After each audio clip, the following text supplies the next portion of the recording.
4D MRCP বাংলাদেশে mentor এবং course coordinator হিসেবে আছি আমি। বর্তমানে আমি আসলে সরকারি চাকরিতে আছি, গাজীপুর পোস্টিং আমার।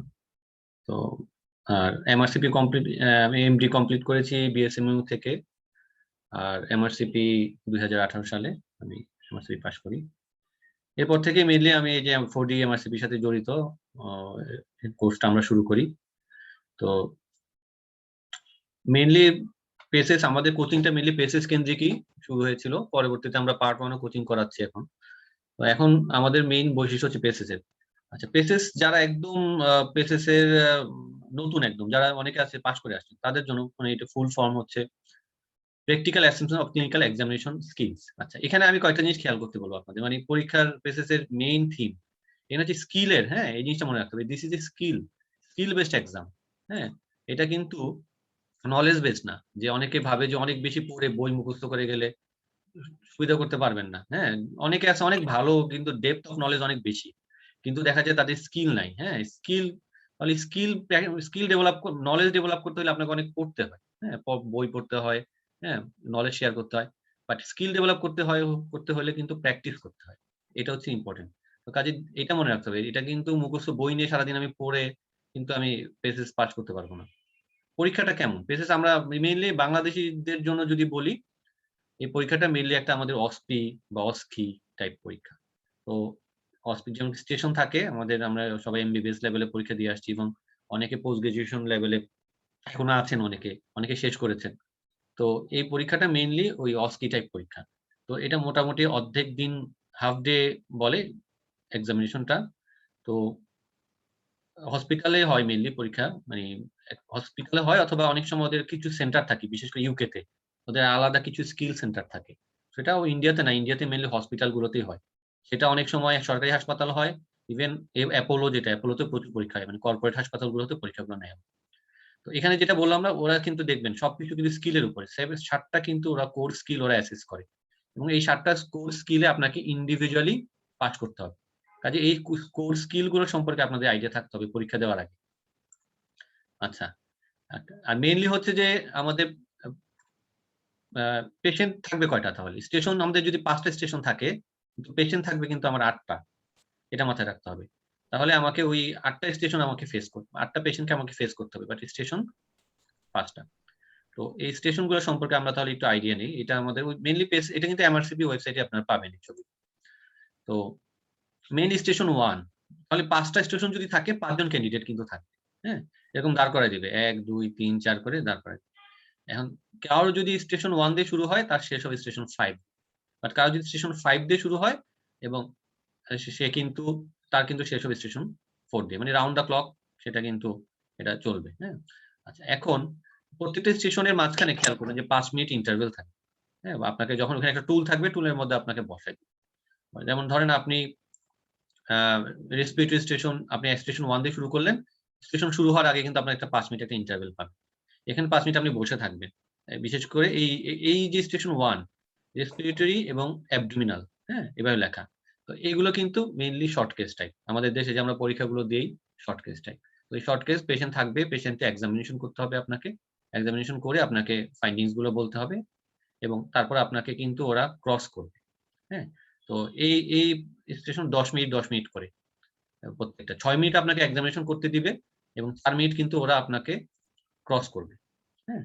তো এটা একটু খেয়াল করতে হবে যে, এবং আপনাকে যখন ক্রস করবে এই মাঝখানে কিন্তু কোনো গ্যাপ পাবেন না। আপনি পেশেন্ট এক্সামিনেশন শেষ, প্রেজেন্টেশন করবেন, ক্রস করবে, ১০ মিনিট শেষ, পরের স্টেশনে চলে যাবেন। আচ্ছা, ঠিক একইভাবে এর পরের স্টেশনে গেলেন, ৫ মিনিট ইন্টারভ্যাল। এখানে একটা স্টেশন দেখেন, আ সেটা হচ্ছে স্টেশন 2। এটা সম্পর্কে একটু বলি, এখানে কিন্তু লেখাই আছে, দিস ইস হিস্ট্রি টেকিং। এটাও একই, আপনাকে একটা হিস্ট্রি টেকিং এর জন্য আপনি যখন আপনি যখন ইয়েতে বসে থাকবেন, আ বাইরে ওই টুলের মধ্যে বসে থাকবেন, আপনাকে একটা সিনারিও দিবে। একটা সিনারিও দিবে, এটা মোটামুটি লং সিনারিও থাকবে। এবং এই সিনারিও গুলো স্যাম্পল কিন্তু এমআরসিপি ওয়েবসাইটে পাওয়া যায় এবং খুব সুন্দর, সুন্দর অনেকগুলো সিনারিও আছে। ওগুলা কিন্তু আপনারা দেখবেন। অনেকে দেখা যায় ওগুলোই প্র্যাকটিস করে না। গাইড পড়ে টরে অনেক কিছু উড়ায় ফেলে, কিন্তু দেখা যায় যে ওই ওরা যে স্যাম্পল সিনারিও গুলো দিছে ওগুলো সম্পর্কে জানে না। পরীক্ষার আগের দিন অনেকে বলে, "ভাইয়া এগুলো তো খেয়ালই করিনি।" তো কাজেই ওই সিনারিগুলো দেখবেন, তাহলে একটা আইডিয়া হবে যে কি টাইপের সিনারিও দেয় পরীক্ষার সময়। আমরা অনেক সময় কোর্সের সময় দেখা যায় যে এত লম্বা সিনারিও দিই না, কিন্তু পরীক্ষার সময় কিন্তু একটু থাকে। কিন্তু মক টেস্ট গুলোতে আমরা চেষ্টা করি একদম ওই ফরম্যাটটা মেনটেন করতে। আচ্ছা, যাই হোক, ওই 5 মিনিট আপনি বসে ওই পেশেন্টের ওই সিনারিওটা পড়ে আপনাকে একটা আপনার অ্যাপ্রোচ ঠিক করতে হবে। হ্যাঁ, আমি এই ইউজুয়ালি কি হয় প্রত্যেকটা হিস্ট্রি স্টেশনে কি থাকে, পেশেন্ট একটা কমপ্লেইন নিয়ে আসে। হ্যাঁ, তার কিছু ব্যাকগ্রাউন্ড ডিজিজ থাকতেও পারে, নাও থাকতে পারে। তো সেটা কিভাবে আপনি ইভালুয়েট করবেন, সেটা কিন্তু এই ৫ মিনিটে বসে আপনাকে সাজাতে হবে। এটা নিয়ে আমি একটু পরে ডিটেইলস বলব। আচ্ছা, তো এটাকে আমরা বলতেছি স্টেশন 2। আচ্ছা, এখানে আপনাকে পেশেন্ট ঢুকবেন, আপনি ঢোকার পরে পেশেন্ট বসে থাকবে, মেইনলি সারোগেট, মেডিকেল স্টুডেন্ট হতে পারে, নার্স হতে পারে, ওদেরকে শেখানো থাকবে। অথবা অনেক সময় বিদেশে থাকে যে ইউকে তে যেমন অ্যাক্টর অ্যাক্ট্রেস নিয়ে বসায় দেয় ওরা। তো ওইখানে ওদের সাথে আপনার কনভারসেশন হবে। আপনি ওদের সাথে কথা বলে ওর প্রবলেমটা বের করে নেবেন। ওর মানে ডায়াগনোসিসটা বের করে নিয়ে আসবেন। সে একটা প্রবলেম নিয়ে আসবে, তার ডায়াগনোসিসটা বের করে নিয়ে আসবেন। এবং তখন আপনাকে এই স্টেশনটা মোট টোটাল ২০ মিনিট হলেও আপনাকে পেশেন্টের সাথে আপনার এনকাউন্টার হবে ১৪ মিনিট। ১২ মিনিটের সময় ওরা একটা ওয়ার্নিং দিবে যে আপনার ২ মিনিট বাকি আছে। তারপরে আপনাকে ওরা আ ঘন্টা দিবে। ঘন্টা দেওয়ার পর আপনাকে ১ মিনিট সময় দিবে রিফ্লেকশন করার জন্য বা আপনি বসে একটু চিন্তা করার জন্য। কারণ এতক্ষণ কথা বলছেন, সেই কথাগুলো থেকে আপনি ডিডি কি বের করলেন? কি আসলে আপনি কি প্রবলেম বের করলেন ওই এতক্ষণ কনভারসেশন থেকে? সেই জিনিসগুলো ওরা আপনার সাথে কিন্তু ক্রস করবে। দেন ওরা কিন্তু আপনাকে এরপর আপনাকে জিজ্ঞেস করবে আপনার ডায়াগনোসিস কি অথবা ডিফারেনশিয়ালস কি?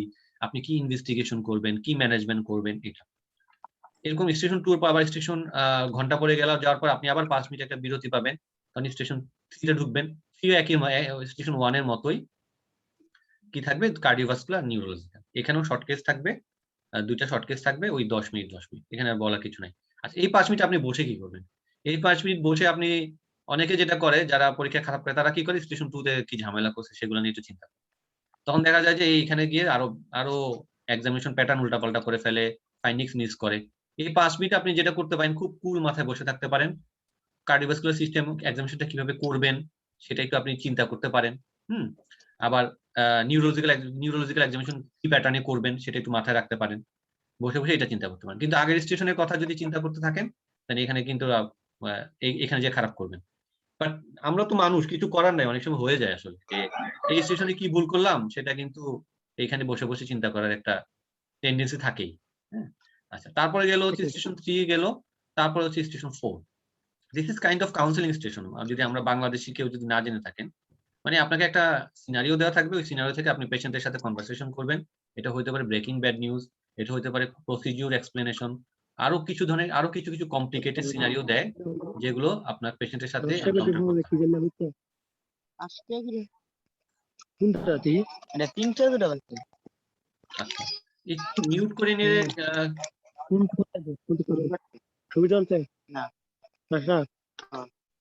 আপনারা একটু মিউট করে নিলে সুবিধা হয়। হ্যাঁ? আচ্ছা। আচ্ছা, এখন স্টেশন 4 এ মেইনলি যেটা হচ্ছে যে আপনাকে ওই একই স্টেশন 2 এর মতো ১৪ মিনিট সময়। ১২ মিনিট আপনি ওই পেশেন্টের সাথে এনকাউন্টার করবেন। ১০ মিনিটের সময় আপনাকে একটা ওয়ার্নিং দিবে, ১২ মিনিটে শেষ হয়ে যাবে। দেন আপনাকে ওরা ১ মিনিট সময় দিবে ফর রিফ্লেকশন। দেন আপনাকে ওই ৫ মিনিট আপনার সাথে মানে ওনারা বিভিন্ন ধরনের কোয়েশ্চেন জিজ্ঞেস করবে। বাট এখানে মেইনলি কোয়েশ্চেন জিজ্ঞেস করে যে এই কেসটার ক্ষেত্রে কি ইথিক্যাল ইস্যু আছে? বা আপনি যে পেশেন্টের সাথে কনভারসেশন করলেন, কনভারসেশনটা কেমন ছিল? এই টাইপের কিছু ক্রিটিক্যাল কোয়েশ্চেন করে।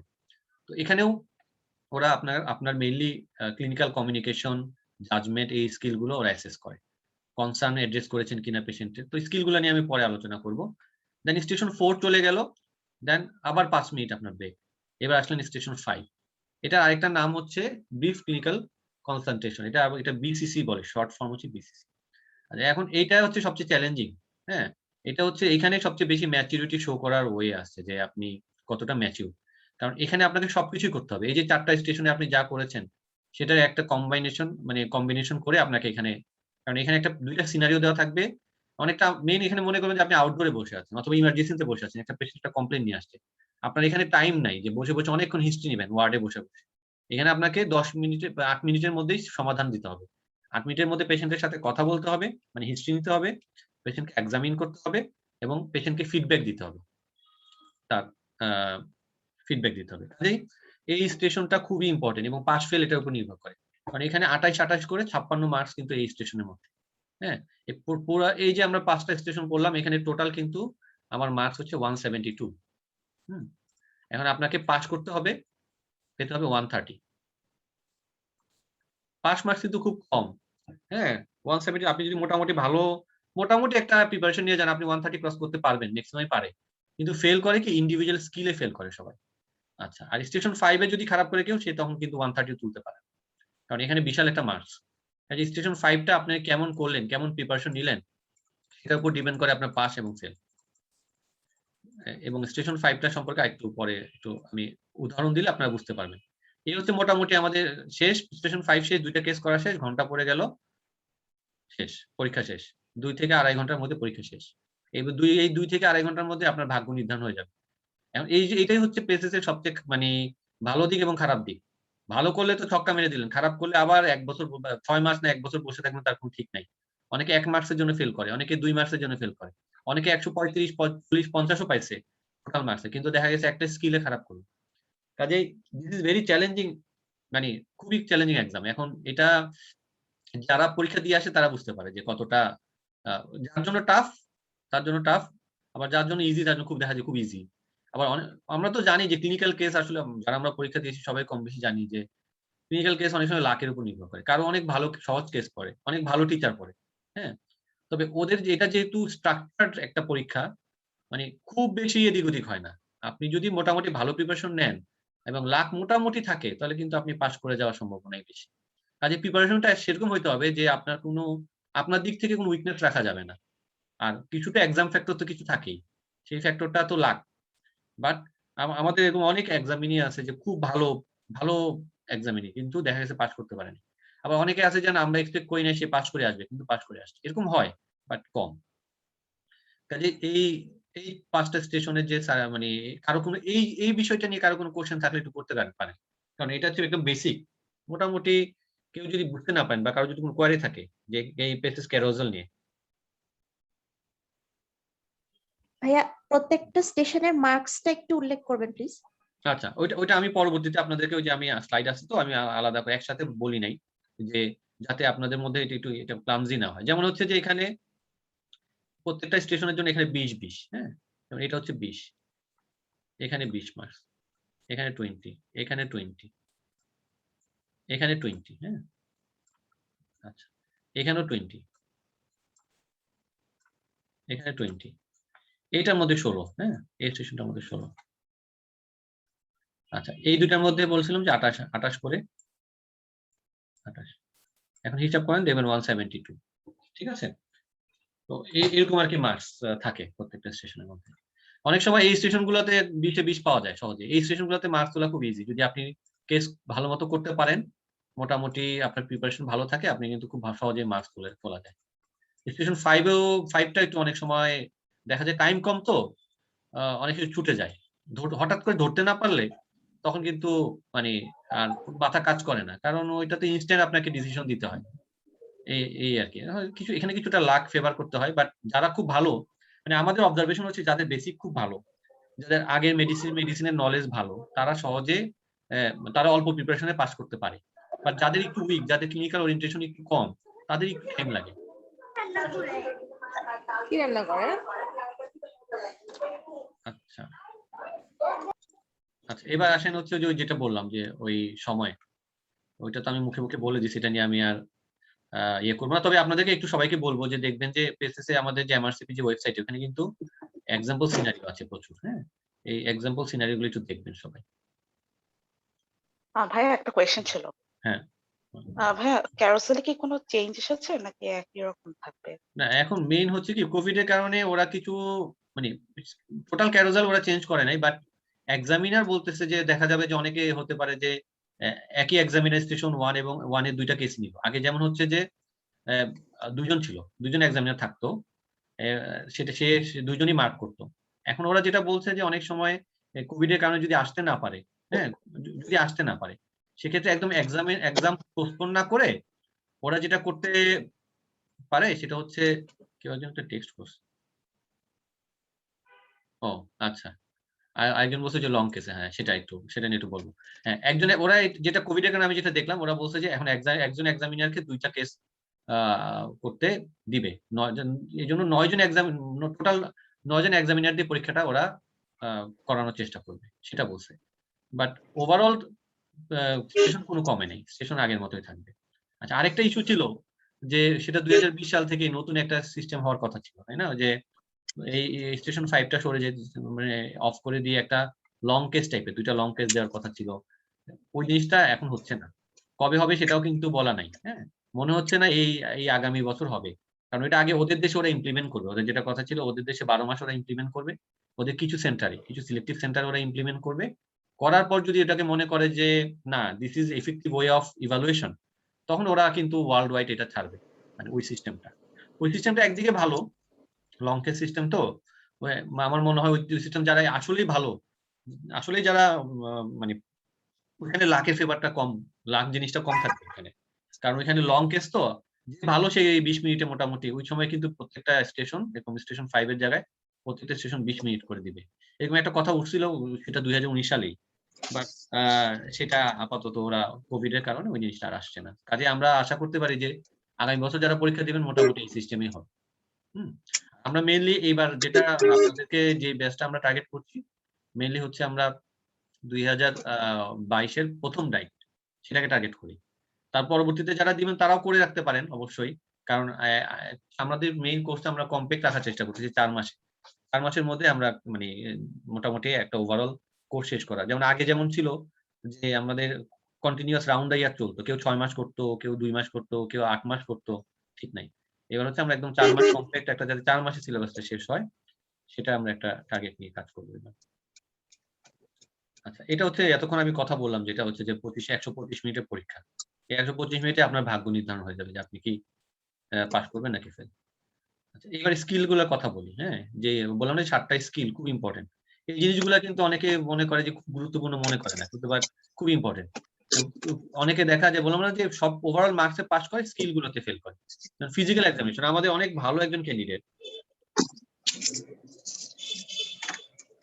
তো সে কিন্তু দেখা গেছে যে ফিজিক্যাল এক্সামিনেশন সে খারাপ করেছে। হ্যাঁ? সবকিছুতে pass say. Full overall marks A pass, সবকিছুতেই পাস, ফিজিক্যাল এক্সামিনেশন। এটা এর চেয়ে দুঃখজনক আর কি। তাও ১ নম্বরের জন্য। কাজেই অনেক সময় ফিজিক্যাল এক্সামিনেশন দেখা যায় অনেকে গুরুত্ব দেয় না। হ্যাঁ, আমি তো পারি। এক্সামিনেশন টেকনিকে দেখা যায় অনেকের ল্যাপস থাকে। হুম? আচ্ছা, কেউ একজন রিকোয়েস্ট করছে যে প্লিজ মিউট। হ্যাঁ? আমার মনে হয় সবাই একটু মিউট করলে অন্যদের জন্য সুবিধা হয়। আচ্ছা। এখন ফিজিক্যাল এক্সামিনেশনের জন্য যেটা করতে হবে যে প্রচুর এক্সামিনেশন করতে হবে। প্র্যাকটিস করতে হবে। এটা যে শুধু আপনার নিজের পেশেন্টের উপরে একদম সব সলিড পেশেন্টের উপরে করতে হবে তা না। আপনি যে যার জায়গায় থাকলে, যে যেখানে কাজ করছেন, যেখানে সকালবেলা রাউন্ড দিতে গেলেন, ওই পেশেন্টটা যদি একটু কোঅপারেটিভ হয়, ওই পেশেন্টকে একবার এক্সামিনেশন করে ফেললেন। ওই অ্যাবডোমেন দেখে ফেললেন অথবা রেসপিরেটরি সিস্টেম করে ফেললেন। যত বেশি করবেন তত বেশি আপনার কিন্তু স্কিল ডেভেলপ করবে এবং তত বেশি আপনি স্মুথলি করতে পারবেন। মেইন কথা হচ্ছে ওরা দেখে কিন্তু বোঝা যায় যে কে কয়টা রোগী দেখছে। তার হাতের ধরা, পেশেন্ট হ্যান্ডলিং দেখে কিন্তু বোঝা যায়।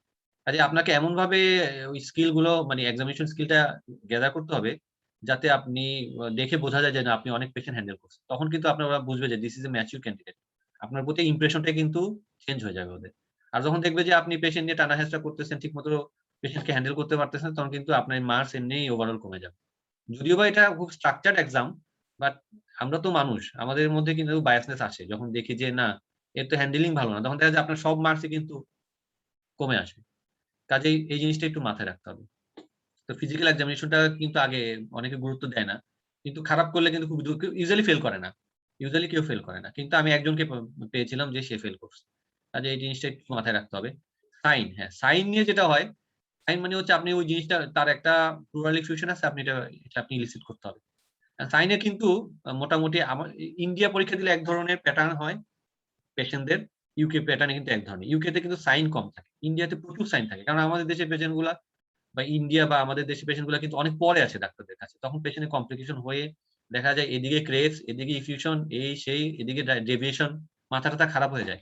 আর ইউকে তেও দেখা যায় সলিড কেস থাকে মোটামুটি। কাজেই ওখানে সাইন কম থাকে। তবে যাই হোক, সাইন মিস করার চেয়ে মানুষজন ফেল করে বেশি সাইন ক্রিয়েট করার জন্য। অনেকে দেখা যায় যে এক্সেসিভ অনেক বেশি সাইন ক্রিয়েট করা শুরু করে তারা। তো এখন এটা একটা প্রবলেম যে আপনি যখন সাইন যদি ১ টা ২ টা মিস করেন বা একটা মিস করেন, ওরা কিন্তু কনসিডার করবে হ্যাঁ, এটা মিস হতে পারে। বাট আপনি যখন ক্রিয়েট করবেন তখন কিন্তু ওরা এটা ক্ষমা করবে না। তখন কিন্তু আপনার সাইনের মার্কস পুরোটাই যাবে। আচ্ছা, এই জিনিসটা একটু মাথায় রাখতে হবে। আচ্ছা, আরেকটা হচ্ছে ক্লিনিক্যাল কমিউনিকেশন। এটা মেইনলি হিস্ট্রি, আপনি পেশেন্টের সাথে কিভাবে কথা বলছেন, হ্যাঁ? পেশেন্ট থেকে কিভাবে হিস্ট্রিটা নিচ্ছেন, তার প্রতি কেমন রেসপেক্টফুল কিনা, হ্যাঁ? বা আপনার ওয়ে অফ টকিং, আপনার জেস্চার, হ্যাঁ? এই জিনিসগুলা কিন্তু ওরা খেয়াল করে। এবং এই টোটাল এটার উপর ক্লিনিক্যাল কমিউনিকেশন আমাদের দেশের ক্যান্ডিডেটরা কিন্তু অনেক ফেল করে। আচ্ছা। আরেকটা ইম্পোর্টেন্ট হচ্ছে ডিফারেনশিয়াল ডায়াগনোসিস। আমি বলি যে পেসিস পরীক্ষাটা হচ্ছে মেইনলি ডিফারেনশিয়ালস এর পরীক্ষা। আপনার যদি ডিফারেনশিয়ালস লিস্ট ভালো থাকে, স্ট্রং থাকে, তখন কিন্তু আপনি ডায়াগনোসিস করতে পারবেন। আদারওয়াইজ আপনি যদি ডিফারেনশিয়ালস উইক থাকে, হ্যাঁ? তখন কিন্তু আপনি এই ডায়াগনোসিস এ পৌঁছতে পারবেন না।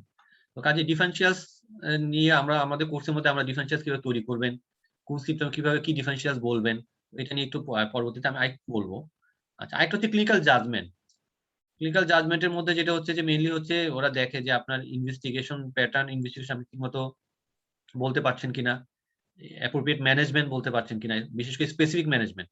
গদ-বাঁধা বললে হবে না। আবার ইনভেস্টিগেশনও গদ-বাঁধা বললে হবে না। সিবিসি যখন আপনি যখন সিবিসি বলবেন, তখন ওরা জিজ্ঞেস করবে যে সিবিসি তে কি পাবেন? এখন আপনি যদি স্পেসিফিক বলতে না পারেন, তাহলে কিন্তু সমস্যা। বা আপনি একটা বললেন যে আপনি ইএমজি করবেন, হ্যাঁ?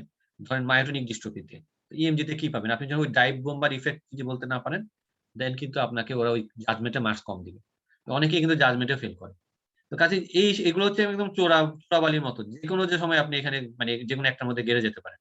কাজেই প্রত্যেকটা প্রিপারেশন কিন্তু আপ টু ডেট থাকতে হবে এবং স্ট্রং থাকতে হবে। কাজেই আপনি একটাতে খুব বেশি দেখলেন, আপনি খুব বেশি সাইন দেখলেন, হাজার পেশেন্ট দেখলেন, কিন্তু এদিকে আপনি ডিফারেনশিয়াল লিস্ট ঠিক করতে পারতেছেন না। অথবা আপনি ইনভেস্টিগেশন ঠিকমতো বলতে পারতেছেন না। আপনি ম্যানেজমেন্ট বলতে পারতেছেন না। সারা হাসপাতালের রোগী সব দেখা শেষ আপনার।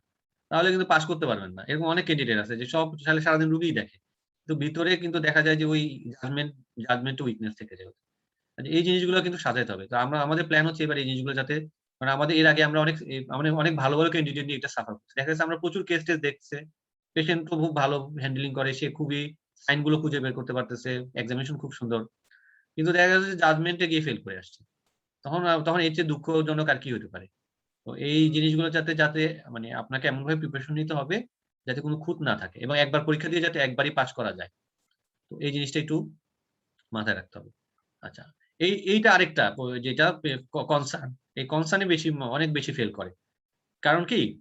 কনসার্ন হচ্ছে ৪ টা স্টেশনে মেইনলি হচ্ছে কনসার্ন হয়। হ্যাঁ? আমরা যে স্টেশন গুলো আমি বলি, কোন স্টেশন গুলোতে কনসার্ন আপনাকে অ্যাড্রেস করতে হয়।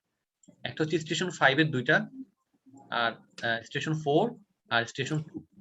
এই ৪ টা জায়গায় আপনার কনসার্ন অ্যাড্রেস করতে হবে। এখন আপনি যদি এই ৪ টাতে আপনি যদি কোনোভাবেই যদি বিশেষ করে ঝামেলা যেটা হয়, কনসার্নটা সবার লাস্টে আমরা জিজ্ঞেস করি পেশেন্টকে।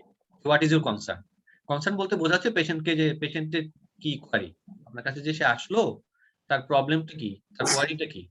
এখন স্টেশন 5 টা আমরা স্টেশন 5 বললাম যে অনেক কম টাইম। দেখা যায় যে আপনি হিস্ট্রি এক্সামিনেশন নিতে কনসার্নটা আর অ্যাড্রেস করা হয় না। তো তখনই দেখা যায় যে এখানে যদি কনসার্ন এ আপনার যদি ৪ টার ৮ মার্কস চলে যায়, আপনার পাস করা হবে না। কারণ আপনার মার্কসই আছে কনসার্নের মধ্যে ১৬। আপনাকে মিনিমাম ১০ পেতে হবে। এখন আপনি যদি এখানে যদি ৪ টার ৮ চলে যায়, তাহলে ১৬ এর মধ্যে তো ৮ নাই আপনার। আপনি আর পাস করবেন? আপনি এসব স্টেশনে যতই ভালো করেন না কেন, সবগুলোতে ফুল মার্কস পেলেও আপনি আর পাস করতে পারবেন না। কাজেই কনসার্ন ইস ভেরি ইম্পোর্টেন্ট। এটা বুঝালাম যে কনসার্নটা অনেকে এটাকে গুরুত্ব দেয় না। কাজেই কনসার্নটাকে গুরুত্ব দিয়ে করতে হবে। আচ্ছা। আরেকটা হচ্ছে ওয়েলফেয়ার। ওয়েলফেয়ারটা ইউজুয়ালি কেউ ফেল করে না। ওয়েলফেয়ার কিভাবে? মানে ভালোমতো গিয়ে হাত ইয়ে করতে হবে। এখন তো সবাই কোভিড এর কারণে এমনিতেই হাত-টাত ওয়াশ করে। হ্যান্ড ওয়াশ করতে আগে যেটা আমাদের সমস্যা হইতো। আমরা যে বিশেষ করে আমাদের যে ক্যান্ডিডেটরা হ্যান্ড ওয়াশ করতে ভুলে যাইত। অথবা গিয়ে হ্যান্ড ওয়াশের মধ্যে এমন জোরে চাপ দিছে একেবারে ছড়ায় পড়ছে। তো বোঝা যাচ্ছে যে সে কখনো হ্যান্ড ওয়াশ করেনি। এখন আশা করি সবার প্রবলেম হবে না। কারণ কোভিড এর কারণে এখন সবাই হ্যান্ড ওয়াশ নিয়ে সচেতন। আর ওয়েলফেয়ারের মধ্যে আরেকটা ইম্পর্টেন্ট হচ্ছে পেশেন্টের সাথে আপনি কিভাবে বিহেভ করলেন। আপনি কিভাবে পেশেন্টকে কষ্ট দিলেন কিনা, হ্যাঁ? বা পেশেন্ট এমন ভাবে আপনি পেশেন্টের সাথে কথা বললেন, পেশেন্টের পার্সোনালি আপনি এমন ভাবে পার্সোনাল কোশ্চেন জিজ্ঞেস করলেন যে পেশেন্ট হার্ট হলো। সেটাও কিন্তু ওরা আপনাকে ওয়েলফেয়ারে কিন্তু মার্কস কাটবে। যে আপনার ম্যানার, জেস্চার এবং পেশেন্ট কিভাবে পেশেন্টকে এক্সামিনেশন করলেন, রাফলি হ্যান্ডেল করলেন কিনা, সেগুলোর কারণে আপনার ওয়েলফেয়ার। ইউজুয়ালি ওয়েলফেয়ারে কেউ ফেল করে না। ২৮ হচ্ছে পাস মার্কস, ওয়েলফেয়ার হচ্ছে ৩২। টোটাল মার্কস হচ্ছে ওয়েলফেয়ারে ৩২। এখন আপনি ২৮ হচ্ছে বর্ডারলাইন মার্কস। বাট আপনি যদি ২৮ পান, ওরা কিন্তু আপনাকে একটা সতর্কবাণী দেয়। যারা ২৮ পেয়েছে এর আগে ওয়েলফেয়ারে, মানে একদম বর্ডার লাইন। ওদেরকে বলে যে আপনি কিন্তু you are not a prepared candidate. You should take more than 6 months time to to sit in the exam. কাজেই ওয়েলফেয়ারটা ওরা খুব গুরুত্ব দেয়। পেশেন্টস ওয়েলফেয়ার, এটা একটু মাথায় রাখতে হবে। আচ্ছা, তাহলে এই যেমন স্টেশন, এই যে 7টা স্কিলের কথা বললাম, সব স্টেশনে কিন্তু সবগুলো স্কিল অ্যাক্সেস করে না, বাট স্টেশন 5 এ দেখেন অল 7 স্কিল কিন্তু ওরা অ্যাক্সেস করে স্টেশন 5 এ। এই জন্য স্টেশন 5 টা খুবই ইম্পর্টেন্ট, যে স্টেশন 5 এ ভালো করা। আচ্ছা, ওরা মার্কস কিভাবে দেয় এক্সামিনার? হ্যাঁ, ওরা 3টা ইয়েতে দেয়। ওই যে একটা হচ্ছে স্যাটিসফ্যাক্টরি, আপনি যদি মোটামুটি ভালো করতে পারেন প্রত্যেকটা স্কিলে, ওই স্কিলের জন্য একটা স্যাটিসফ্যাক্টরি মার্কস দিবে। অথবা আপনি যদি ইয়ে করেন, বর্ডার লাইন একটা মার্ক দিবে, মোটামুটি কিছু ভুল করছেন, কিছু ভালো করছেন। আর যদি ওরা একটা ক্রাইটেরিয়া সেট করে যে এটা যদি পারতে হবে, এটা যদি না পারে ওকে কিন্তু আনস্যাটিসফ্যাক্টরি দিবে, তখন ওইটাকে ওরা একটা আনস্যাটিসফ্যাক্টরি মার্ক দেয়, 0 বলে।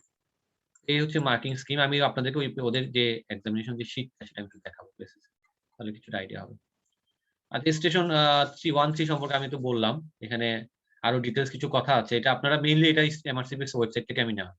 এটা নিয়ে আমি আসলে বেশি কথা বাড়াবো না, মুখে মুখে যা বলার বললাম। তো এই জিনিসগুলো একটু দেখে নিবেন। হ্যাঁ, স্টেশন 4 নিয়ে বললাম, কারণ কথা বেশি বললে কনসেন্ট্রেশন রাখা আসলে ডিফিকাল্ট। স্টেশন 5 নিয়ে বললাম যে 8 মিনিট করে স্টেশন গুলো। এই 7টা স্কিল আমি আবার বলবো যে কেন ইম্পর্টেন্ট। এই 7টা স্কিল, একটা হচ্ছে clinical communication, physical examination, sign. আপনারা যখন পেশেন্ট দেখতে যাবেন বা আপনি যখন নিজেকে অ্যাসেস করবেন, তখন আপনাকে খেয়াল করতে হবে আমার কোন স্কিলটা উইক, কোন স্কিলটা আমাকে ইমপ্রুভ করতে হবে। এভাবে আপনাকে নিজেকে সেলফ ক্রিটিক্যাল হতে হবে, আদারওয়াইজ কিন্তু আপনি ইমপ্রুভ করতে পারবেন না। হ্যাঁ, যে আপনি গেলেন, এরকম হয় অনেকে, গেলাম কয়েকটা পেশেন্টের পেট টিপে টুপে চলে আসলাম হাসপাতাল থেকে, এটা হবে না। আপনাকে কিন্তু নিজেকে সেলফ ক্রিটিক্যাল হতে হবে যে আমার কোন জায়গায় উইকনেস, কোন জায়গায় আমাকে ইমপ্রুভ করতে হবে। হ্যাঁ, এজন্য আমরা আমাদের যে কোর্সে আমরা চেষ্টা করছি যে এই ফিডব্যাকটা যাতে স্ট্রং হয়, মেন্টরদের ফিডব্যাকটা যাতে ভালো হয়। যে আমি গিয়ে আপনি এই কেসটা এটা ডায়াগনোসিস এটা বলে দিল, বাস গো। এটা আমি এটা চাই না। মানে আমার কথা হচ্ছে যে মেন্টররা যখন ফিডব্যাক দিবে কোন স্কিলে তার উইকনেস সেটা যাতে মানে বলে দেয়, এবং তাকে কোনো ডকুমেন্টেড একটা পেপার দেয় যে হ্যাঁ এই আপনার এই জায়গায় উইকনেস আছে, যেটা আপনাকে ইমপ্রুভ করতে হবে। মেন্টররা তো দিবেই, বাট আপনাদের নিজেদেরকেও নিজেকে মানে নিজেকে ক্রিটিসাইজ করতে হবে যে হ্যাঁ আমার এই জায়গায় উইকনেস, আমি কনসার্নটা ঠিকমতো অ্যাড্রেস করতে পারছি না। যখন আপনারা প্র্যাকটিস করবেন, সেটা কোচিং এ হোক, নিজেরা প্র্যাকটিস করা হোক, যেভাবে হোক, নিজেদেরকে যখন আপনি নিজে জাজ করবেন, দেন কিন্তু আপনার ইমপ্রুভমেন্ট হওয়ার সম্ভাবনা বেশি। আচ্ছা, আমি দেখি আপনাদেরকে মার্কশিটটা দেখানো যায় কিনা, তাহলে আরেকটু আইডিয়া হবে। হ্যাঁ, এই যে এটা হচ্ছে আমাদের, এটা ওয়েবসাইটে পাবেন। হ্যাঁ, এটা হচ্ছে মেইনলি মার্কশিট। দেখেন, এই পরীক্ষার সময় পরীক্ষা 1 ঘন্টা আগে আপনারা যেতে হবে। যাওয়ার পরে এই মার্কশিট গুলো দিবে আপনাদেরকে। এগুলা টিল আপ করতে হবে, নাম-টাম লিখতে হবে। এই দেখেন এক্সামিনাররা কোথায় মার্কস দিবে। এই স্যাটিসফ্যাক্টরি, বর্ডার লাইন, আনস্যাটিসফ্যাক্টরি। আপনি কি করলে আপনাকে বা আনস্যাটিসফ্যাক্টরি দিবে, এরকম কিন্তু কিছু ক্রাইটেরিয়া ওরা সেট করে। হ্যাঁ, আর এক্সামিনাররা যেটা কি করে, ওরা কিন্তু এখানে ডায়াগনোসিসটা লেখে। মানে আমি পরীক্ষা আমার যে মার্কশিটটা আসছে, তো আমি দেখলাম যে এখানে ওরা ডায়াগনোসিসটা লেখে, পেন্সিল দিয়ে লেখে। অনেক সময় দেখা যায় যে ওরা আপনাকে প্রথমে স্যাটিসফ্যাক্টরি দিল, পরে আপনি এমন একটা গ্রস ভুল করলেন, না এটা পাস করানো যাবে না, ওরা মুছা শুরু করে। মুছে সে কি করে আনস্যাটিসফ্যাক্টরি অথবা বর্ডার লাইন দিয়ে দেয়, যাতে আপনি একটু বিপদে পড়েন। অনেক সময় এখানে কমেন্ট করে, তো এমন কি কমেন্ট করে হাতের লেখা বোঝা যায় না অনেক সময়। এটা হচ্ছে কষ্ট, যে অনেক সময় অনেক ক্যান্ডিডেট দেখা যাচ্ছে যে ওরা ফিডব্যাক চায় যে আমার কি সমস্যা, আমি কিভাবে ইমপ্রুভ করব। তো ওরা এমন ভাবে হাতের লেখা লেখে, মানে কারণ পরীক্ষার সময় দাঁড়া লেখে, তো এই দেখেন প্রত্যেকটা স্কিলের জন্য কিন্তু তার আলাদা আলাদা করে এই শিট থাকবে। এই যে এখানে আরেকটা, এটা যেমন কার্ডিওভাস্কুলার এক্সামিনেশনের জন্য, এখানে দেখেন ফিজিক্যাল এক্সামিনেশনের জন্য স্যাটিসফ্যাক্টরি দিবে না, সে বর্ডার লাইন দিবে, এরকম। তো এখানে মোটামুটি ওরা কিন্তু অনেক স্ট্রাকচার ওয়েতে পরীক্ষাটা নেয়। আপনার প্রিপারেশন যদি ভালো হয়, আপনার পাস করার সম্ভাবনা ভালো। এই জন্য আবার সিস্টেম। আচ্ছা, আমরা স্টেশন 5 টা একটু দেখি, দেখবেন যে অল স্কিল, সবগুলো স্কিল ওখানে আছে। স্টেশন 5, এটা হ্যাঁ, এটা যে বললাম না, ব্রিফ ক্লিনিক্যাল কনসালটেশন 1। স্টেশন 5 এর 2টা কেস থাকে। ওই 1 নম্বর স্কিলের জন্য দেখেন প্রত্যেকটা স্কিল, ক্লিনিক্যাল কমিউনিকেশন ওরা কি চায়। হ্যাঁ, এই যে elicit history relevant to the complain and explain the information to patient in a focused, fluent and professional manner.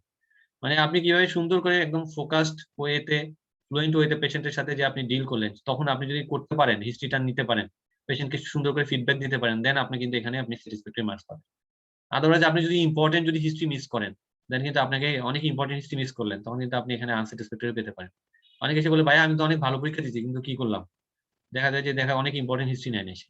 হ্যাঁ, কাজে এই জিনিসগুলো ব্যাড লাক দুই একজনের হয়, যে অনেক সময় অনেক শুনে না, কানে শুনে না। এক্সামিনার হয়তো বয়স্ক, দেখা যায় দুজন থাকে, একজন একটু দূরে থাকে, কানে কম শুনে।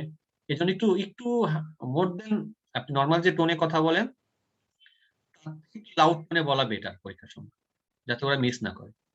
হ্যাঁ, এই হচ্ছে মোটামুটি আমাদের এরকম এই পেপারটাই কিন্তু আপনাদের পরীক্ষার সময় দিবে, এরকমই পেপারটা দেওয়ার পরে আপনার ফিডব্যাক যখন আপনাকে চাইবেন, যদি কেউ ফেল করেন অথবা পাস করলে অনেকে চায় যে আমি দেখতে চাই আমি কোথায় খারাপ করলাম, কোথায় ভালো করলাম, তখন কিন্তু ওরা এইটার মধ্যে সব লেখা টেখা গুলো আসবে যে আপনি কোথায় কোন মার্কস পাইছেন, কত মার্কস পাইছেন, সব কিছু ওরা দেয়। যদিও বা ফিডব্যাকটা দিতে কিছু সময় লাগে, মাসখানেক সময় লাগে। আচ্ছা, তাহলে এই গেল আমাদের মোটামুটি 7টা স্কিম। আচ্ছা, এবার আসেন হচ্ছে আমাদের আসল কথা, যে আমরা এটা তো গেল পেসেস এর মোটামুটি প্রিপারেশন, মানে কিভাবে ওরা পরীক্ষা নেয়, কি চায় পরীক্ষায়, আমরা কিভাবে প্রিপারেশন নিব, মানে আমাদের কিভাবে প্রিপারেশন নেওয়া উচিত। এই যে যারা এখন অনেকেই বলছেন যে আমরা ভাইয়া মাত্র পরীক্ষা প্রিপারেশন নেওয়া শুরু করছি, তো যে জিনিসগুলো আমি জানতাম না বা আমরা গত 3-4 বছরে এক্সপিরিয়েন্স থেকে গেদার করলাম, সেই জিনিসগুলো একটু শর্ট ওয়েতে আমি একটু বলার চেষ্টা করি। যে প্রথম কথা হচ্ছে, আমি যেটা বলছিলাম যে পেসেসটা হচ্ছে আপনার হচ্ছে this is an exam of differentials বা ডিডি। আচ্ছা, এটা আরেকটা, আমি এই টার্মটা বাংলাদেশে খুবই অপরিচিত, কিন্তু বাইরের বিশ্বে কিন্তু এই টার্মটা ওরা খুব ইউজ করে। This is clinical reasoning. হ্যাঁ, এই টার্মটা আমাদের দেশে এখনো পড়ায় না, কিন্তু বাইরে কিন্তু ওদের আলাদা কোর্স থাকে ক্লিনিক্যাল রিজনিং। ক্লিনিক্যাল রিজনিংটা কি? ক্লিনিক্যাল রিজনিংটা হচ্ছে যে আপনি যে একটা পেশেন্ট একটা সিম্পটম নিয়ে আসলো, ওই সিম্পটম থেকে পেশেন্টের ডায়াগনোসিস পর্যন্ত যাওয়া, দেন লজিক্যাল ইনভেস্টিগেশন এবং ম্যানেজমেন্ট করা। হ্যাঁ, দিস ইজ হচ্ছে ক্লিনিক্যাল রিজনিং। এবং ক্লিনিক্যাল রিজনিং প্রসেসটা কিন্তু অনেকটা, মানে শুনলে একটু কমপ্লিকেটেড মনে হতে পারে। This is one kind of probabilistic, কারণ আমরা একটা পেশেন্টের হিস্ট্রি নেই, হিস্ট্রি নেওয়ার পর কিন্তু আমরা মানে ব্যালেন্স করি, হ্যাঁ এইটা ডায়াগনোসিস হতে পারে, এটা 1 নম্বর 2 নম্বর 3 নম্বর। হ্যাঁ, এখানে কিন্তু প্রবাবিলিটি অনেক মানে এগুলো মেইনলি সেমি কোয়ান্টিটেটিভ প্রবাবিলিস্টিক মেথডে এগুলো অনেক সময় এই ডায়াগনোসিস করতে হয়। সাপোজ ধরেন আপনি একটা কাফ নিয়ে আসছে একটা পেশেন্ট, তার ওই অনেকগুলো হিস্ট্রি গ্যাদার করার পর আপনি কিন্তু এই কাফের ডিফারেন্সিয়ালস থেকে আপনি কয়েকটাকে মানে ডায়াগনোসিস, প্রবাবল ডায়াগনোসিস হিসেবে বলবেন। তো এই যে এই মেথড, এটাকে আমরা বলছি ক্লিনিক্যাল রিজনিং, এটা শিখতে হবে আপনার।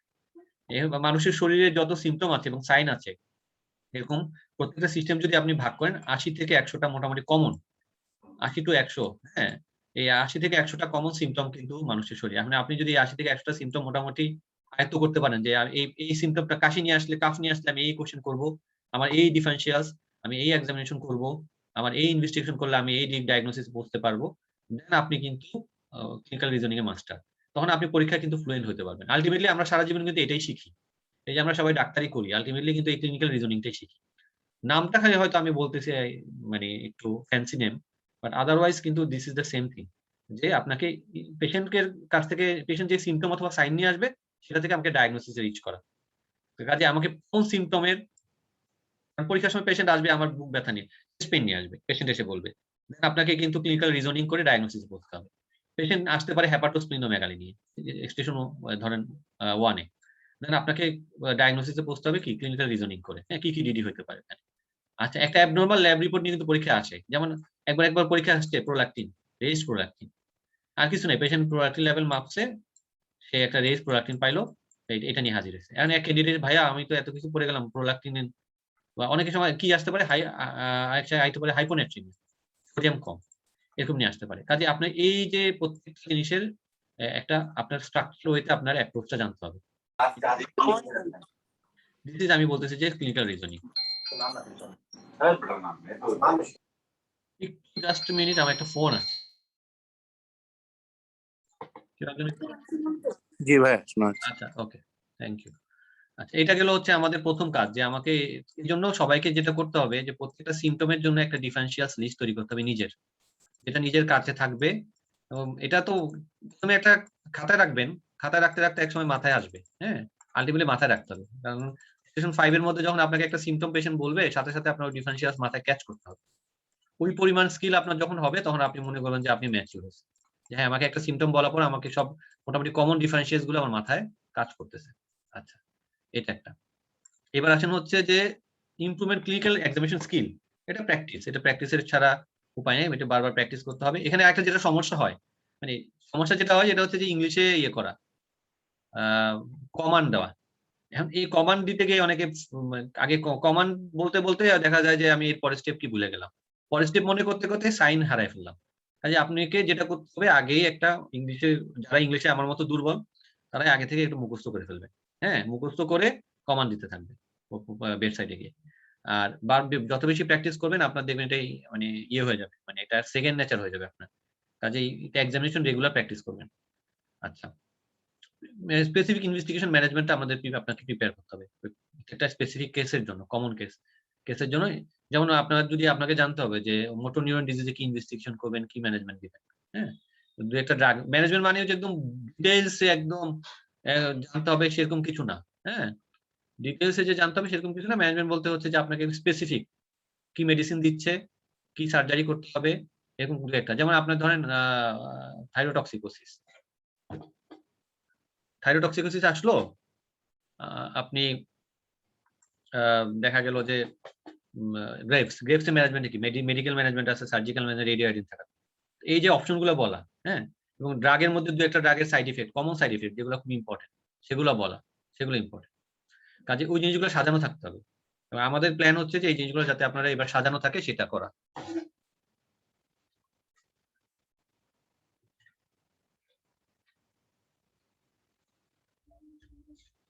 আচ্ছা, এটা গেল হচ্ছে যে স্পেসিফিক, এটা এখানে মার্কস হচ্ছে কোথায়, জাজমেন্ট। হ্যাঁ, এটা তো বললাম। আরেকটা হচ্ছে ডেভেলপমেন্ট অফ প্রফেশনালিজম। এটা কিন্তু মানে শুনতে মনে হচ্ছে যে বাইরে আবার কি বলবো। প্রথম কথা হচ্ছে কি যে আমাদের মধ্যে প্রফেশনালিজম কম, কারণ আমরা যখন ওয়ার্ডে যাই, হ্যান্ডেল পরে যাই, শার্ট ইন করা থাকে না, একটা স্টেতো গলায় ধুলায় চলে গেলাম। হ্যাঁ, আমাদের হচ্ছে কাজ হচ্ছে এটা, কিন্তু ওইখানে ওটা হবে না। আর প্রফেশনালিজম কিন্তু একদিনে ডেভেলপ করবে না, আপনাকে এটা প্র্যাকটিসের মাধ্যমে। হুট করে আমি পরীক্ষার সময় ইন করে চলে যাব, একটা জুতা পরবো, নতুন জুতা পরে যাব, তো ওইভাবে কিন্তু পরীক্ষা পাস হবে না। কাজে এটা করতে হবে আগে থেকে। আপনি যখন প্র্যাকটিস করতে যাবেন, সেটা হোক কোচিং এর মাধ্যমে হোক আপনার পার্টনারের সাথে, আপনাকে ওই প্রফেশনাল ওয়েতে যেতে হবে। যখন যেদিন 5টা রোগী দেখবেন, 5টা রোগী ভালো মতো দেখবেন, গিয়ে এই 10টা 20টা 25টা রোগীর গায়ে হাতায় আসলে হবে না। হ্যাঁ, একদম পেসিসে মনে করবেন যে আপনি যে কেসটা করছেন সেটা পেসিস পরীক্ষা করছেন, সেভাবে আপনাকে চিন্তা করতে হবে, দেন আপনার ডেভেলপমেন্ট হবে। আদারওয়াইজ কিন্তু ওই বছরের পর বছর পেশেন্ট দেখতেই থাকবেন, কাজের কাজ কিছুই হবে না। হ্যাঁ, আর প্রেজেন্টেশন স্কিল আমাদের যেটা সবচেয়ে উইকনেস, হ্যাঁ, যেটা সহজেই কিন্তু দূর করা সম্ভব। আপনি যদি একটু এফোর্ট দেন, একটু চর্চা করেন প্রেজেন্টেশন স্কিল, এবং এটাই কিন্তু ডিফারেন্স করে ফেলে। দেখা যায় সবাই সবকিছুতে মোটামুটি ভালো পারে, একজনের প্রেজেন্টেশন স্কিল একটু ভালো, সে কিন্তু পারে, তাকে অন্যদের থেকে আলাদা করা যায় সহজে। যে পরীক্ষার সময় আপনি ওই পিছিয়ে পড়া গ্রুপে থাকা যাবে না। আপনার প্রেজেন্টেশন স্কিল যাতে স্ট্রং হয়, সেটার জন্য আপনাকে প্র্যাকটিস করতে হবে প্রচুর। প্র্যাকটিস বলতে হচ্ছে যে আমি যেটা বলি ফরম্যাট গুলো মুখস্থ করে ফেলবেন। সাপোজ আপনি সিওপিডি প্রেজেন্ট করবেন, সিপিডির কমন পজিটিভ ফাইন্ডিংস গুলো আপনি মুখস্থ করে ফেলবেন। দেন পরীক্ষার সময় যে পজিটিভ ফাইন্ডিংস গুলো পাবেন সেগুলো বলবেন। আরেকটা কথা হচ্ছে পরীক্ষার সময় প্রেজেন্টেশন কিভাবে করব। পরীক্ষার সময় যেটা হয়, এক্সামিনাররা কিন্তু নেগেটিভ গুলো যেমন দেখবেন, আপনারা যখন ওএসটি যেহেতু অনেকেই হয়তো প্রিপারেশন নিচ্ছেন, আপনারা জানেন ওএসটি বা মেহতার যে বই, সেখানে কিন্তু সব নেগেটিভ দিয়েও আছে। বাট আমাদেরও একটা টেন্ডেন্সি থাকে, there is no anaemia, no jaundice, এগুলো বলে একটু দম নেওয়ার চেষ্টা করি। হ্যাঁ, বাট ওই পরীক্ষার সময় কিন্তু এগুলো এক্সামিনাররা এটাতে কিন্তু ইরিটেট হয়। কাজে আপনাকে যেটা বলতে হবে, পজিটিভ ফাইন্ডিংস গুলো আগে বলতে হবে, দেন ইম্পর্টেন্ট নেগেটিভ ফাইন্ডিংস যদি আপনার বলার থাকে বলবেন। সাপোজ ধরেন আপনি মাইট্রাল স্টেনোসিস এর পেশেন্ট পাইলেন। হ্যাঁ, কারণ মাইট্রাল স্টেনোসিস যে কমন যে মারমারের যে finding, mid diastolic, localized rumbling in nature, হ্যাঁ, ইনকিউরিক লেফট ল্যাটারাল পজিশন, হ্যাঁ, ডেথ হোল ইন এক্সপিরেশন, এবার বলার পরে then there no feature of pulmonary hypertension, হ্যাঁ, অর হার্ট ফেইলিউর, এভাবে বলতে হবে আপনাকে।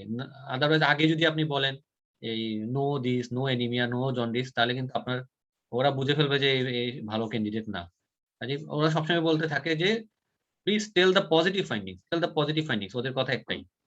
কাজেই ওখানে সময় কম, মানে আপনি ওই নো শোনার টাইম নাই ওদের, ওরা হচ্ছে আপনি সাইন বলবেন, সাইনের মার্কস দিবে।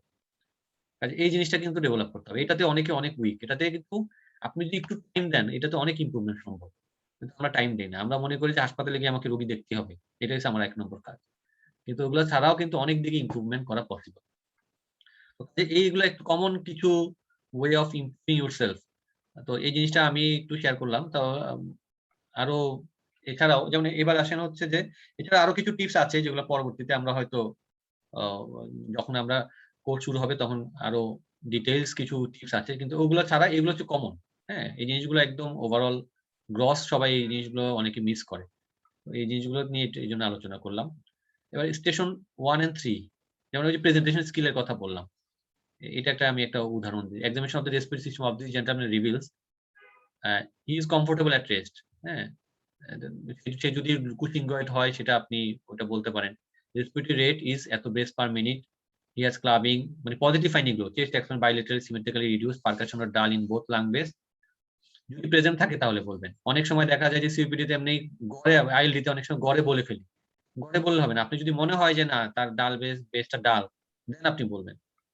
আর এগুলো আপনাকে শিখতে হবে। যে এটা কি আসলে ডাল বেস কিনা, হ্যাঁ? কোনটা ক্লাবিং, হ্যাঁ? কোনটা রিভার্টেড ডিফর্মিং রিভার্টেড হ্যান্ড এগুলো আপনাদের শিখতে হবে। আরেকটা হচ্ছে যে there is fine end inspiratory crepitation which is not altered with কাফিং। এই যে এই টার্মটা বলা।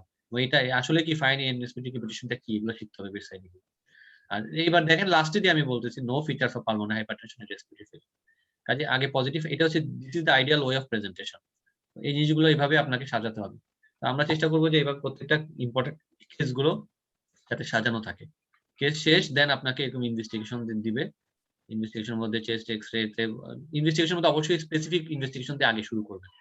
তাহলে কিন্তু ওরা আপনাকে অ্যা আ বুঝবে যে না আপনি প্রিপেয়ার্ড ক্যান্ডিডেট। অনেকে দেখা যায় সিবিসি, ইউরিনারি বলা শুরু করে। এখানে চেস্টের মধ্যে সিবিসি, ইউরিনারি বলে লাভ কি আপনার? আপনাকে যেটা বলতে হবে যে চেস্ট এক্স-রে, রেডিকুলোনোডিউলার শ্যাডো পাবেন। এইচআরসি তে আপনি গ্রাউন্ড গ্লাস অপাসিটি পাবেন। হ্যাঁ? পালমোনারি ফাংশনের রেস্ট্রিকটিভ প্যাটার্ন, রিডিউস ডিএলসি এই জিনিসটা শুনতে চাই। আর্টারি ব্লাড গ্যাস করা উচিত, হ্যাঁ? টাইপ অফ রেসপিরেটরি ফেইলিউর বোঝার জন্য। এবং বঙ্কো এলভিউলার ল্যাবে যেটাও ইনভেরিয়েবলি জিজ্ঞেস করে যে কোনটা যেমন ইউসিনোফিল যদি থাকে স্টেরয়েড রেসপন্স করবে, নিউট্রোফিল থাকে স্টেরয়েড রেসপন্স ভালো হবে না, পেশেন্টের প্রগনোসিস ভালো না। এবং খুব কিন্তু একটা জিনিস জিজ্ঞেস করে। তো এই জিনিসগুলো আমরা চেষ্টা করব সাজায় দেওয়ার জন্য যাতে পরবর্তীতে আপনারা পরীক্ষার সময় অ্যা প্রিপেয়ার্ড থাকে সবকিছু। এবং এই ইনভেস্টিগেশন ম্যানেজমেন্ট গুলো আগে থেকেই রেডি থাকে। ম্যানেজমেন্টের মধ্যে ম্যানেজমেন্ট প্যাটার্ন একটা নির্দিষ্ট প্যাটার্ন আপনি মেইনটেইন করবেন। সেই প্যাটার্ন গুলো আমরা দিব যে এরকম এইভাবে প্যাটার্ন গুলো যেমন হচ্ছে ম্যানেজমেন্টে একটা মানে আপনি যদি প্রোফর্মাটা মুখস্থ থাকে তাহলে আপনি ওই প্রোফর্মার মধ্যে আপনি প্রত্যেকটা ডিজিজ বসায় দিবেন। হ্যাঁ, তবে ম্যানেজমেন্ট কিন্তু ক্রনিক ডিজিজের ধরনের এক ধরনের বা একিউট কেস হলে কিন্তু এক ধরনের। একিউট এর জন্য আপনি যে অনেকে বলে যে ম্যানেজমেন্ট উইল বি মাল্টিডিসিপ্লিন। একটা পেশেন্ট চেস্ট পেইন নিয়ে আসছে তার আপনি মাল্টিডিসিপ্লিনারি করতে লাভ নাই। তাকে আপনি কি করবেন আগে ইমিডিয়েটলি কি করবেন সেটা বলতে হবে। আর এই যেমন এই পেশেন্ট আইএলডি, আইএলডি তো এটা তো সে একিউট কেস না, এটা একটা ক্রনিক কেস। আপনি ডায়াগনোসিস করছেন বেডসাইডে দেন আপনি এটা আপনি মাল্টিডিসিপ্লিনারি টিমে ম্যানেজ করলেন। জেনারেল মেজার্স গুলো বললেন, ড্রাগস, হ্যাঁ, নতুন কোনো এন্টি ফাইব্রিনোলাইটিক ড্রাগ আসলো কিনা যেমন পারফিনিডন একটা ইম্পর্টেন্ট ড্রাগ। হ্যাঁ, অনেক সময় কজ জিজ্ঞেস করতে পারে what are the cause of DPLD অথবা আইএলডি, প্রাইমারি সেকেন্ডারি কজ এগুলো জিজ্ঞেস করতে পারে। এর বেশি কোশ্চেন করবে না। দেখবেন যে ওএসটি রাইডারে কিন্তু আরো ডিটেইলসে কোশ্চেন প্যাথোফিজিওলজি পর্যন্ত আছে। দরকার নেই এগুলো পড়ার দরকার। এগুলো পড়া মানে আপনার টাইম নষ্ট। আপনি ওই টাইমটা অন্যদিকে দেন। আপনি প্রেজেন্টেশন স্কিল ডেভেলপ করার জন্য দেন। এক্সামিনেশন স্কিল ডেভেলপ করার জন্য দেন। ভিতরে একদম ডিটেইলস নলেজ এত পড়ার দরকার নেই। আচ্ছা। আচ্ছা এতক্ষণ অনেক কিছু বললাম। মানে একটু গ্যাপ দেই। আর কারো কোনো কোশ্চেন থাকলে করতে পারেন। এই যে এতক্ষণ যে বললাম এই এর মধ্যে কারো মনে কোনো কোশ্চেন আসছে? ভাই আমি একটু কোশ্চেন করতাম। হ্যাঁ, বলো ভাই। ভাইয়া ওই যে স্টেশন 2 তে যেটা আমরা গুছাই নাই একটা কাগজে করে সব গুছিয়ে টুছিয়ে নিলাম। হুম, তো ওই কাগজটা যখন আমরা ভিতরে নিয়ে যাই হুম। তো ওই কাগজটা কি এক্সামিনার নিয়ে নেবে নাকি এটা আমার হাতে থাকবে? ও হেল্প নিতে পারবো? আচ্ছা, এটা ভালো প্রশ্ন। না, স্টেশন 2 তে তোমাকে একটা কাগজ দিবে, স্টেশন 5 এ তোমাকে একটা কাগজ দিবে। হ্যাঁ? ২ টা স্টেশনে তুমি কিন্তু কাগজ পাবা। এবং স্টেশন 4 এ পাবা। হ্যাঁ? এই ৩ টা স্টেশনে তুমি মোটামুটি কাগজ পাবা ৩ টা। এই ৩ টা কাগজ তুমি ভিতরে নিয়ে যেতে পারবা, দেখতে পারবা। দেখা অনেকে মনে করে যে মুখস্থ বলতে পারলে এটা ক্রেডিট না। দেখলে বরঞ্চ এটা কোনো ডিসক্রেডিট না। হ্যাঁ? তুমি যদি ভুলে যাও, কাগজের দিকে তাকাও। হ্যাঁ? ন্যাচারাল থাকো। ওরা চায় যে তুমি একেবারে মানে মানে প্রোটোকল টাইপ না। যে তুমি ন্যাচারাল ওয়েতে যেভাবে আসো। যতটা সম্ভব ন্যাচারাল থাকা যায় ততই ভালো। ওটা কাগজটা নিতে পারবা। তো এই প্রসঙ্গ যেহেতু আচ্ছা আনছো, স্টেশন 2 তে কাগজটা তোমাদের কি লিখবো? হ্যাঁ? কিভাবে সাজাবো? হ্যাঁ? একটা স্টেশন আমাকে কেস দিল, এটা নিয়ে একটু আলোচনা করি। যারা একদম নতুন তাদের জন্য। এটা একেকজন একেকভাবে করে। এটা আমি একজনের কাছ থেকে শিখছি আরকি। মানে এটা আসলে কি যে জিনিসটা আসলে আমরা আমাদের মানে জিনিসটা হচ্ছে মানে ওস্তাদদের কাছ থেকে শেখার মতো আরকি। যে আমরা এক জেনারেশন থেকে আরেক জেনারেশনে শেখা। কারণ আমাদের আগের জেনারেশন যেমন অনেকে চিনে থাকবা যে মহিউদ্দিন ভাই। আমরা মেইনলি মহিউদ্দিন ভাইয়ের কাছে কোচিং করতাম। তো উনাদের কাছ থেকে বা দেখা গেছে যে আরেকজনের কাছ থেকে শিখলাম। এই জিনিসটা আমি আবার একজনের কাছ থেকে শিখছি যে সে এভাবে করে। প্রথমে আমি দেখা যেত আমি কি করতাম, আমি করতাম একটা ব্ল্যাঙ্ক শিট নিয়ে ডিডি গুলা লিখে ফেলতাম, জাস্ট ডিডি লিখে বসে থাকতাম, এই ডিডি ধরে ধরে কোশ্চেন করবো। বাট আমি একজনকে দেখলাম যে সে এভাবে করতেছে, এটা আরো অনেক সিস্টেমেটিক ওয়ে, এখানে মিস হওয়ার সম্ভাবনা কম। সে কি করে ব্ল্যাঙ্ক শিটটাকে 4টা ভাগে ভাগ করে, স্টেশন ভাগ করার পরে মেইন হচ্ছে আমাকে তো পেশেন্টের সিম্পটম নিয়ে আসবে, মেইন সিম্পটম গুলো লিখে ফেলে। আর এখানে হচ্ছে পাস্ট মেডিকেল হিস্ট্রি এই টার্মটা লিখে রাখে, মেডস এন্ড সার্জারি হিস্ট্রি, কারণ সার্জারি হিস্ট্রি অনেক সময় মিস হয়, family history and other smoking alcohol. আচ্ছা, যদি ইম্পর্টেন্ট কোনো হিস্ট্রি থাকে যেমন ট্রাভেলিং হিস্ট্রি, সে এখানে লিখে দাও।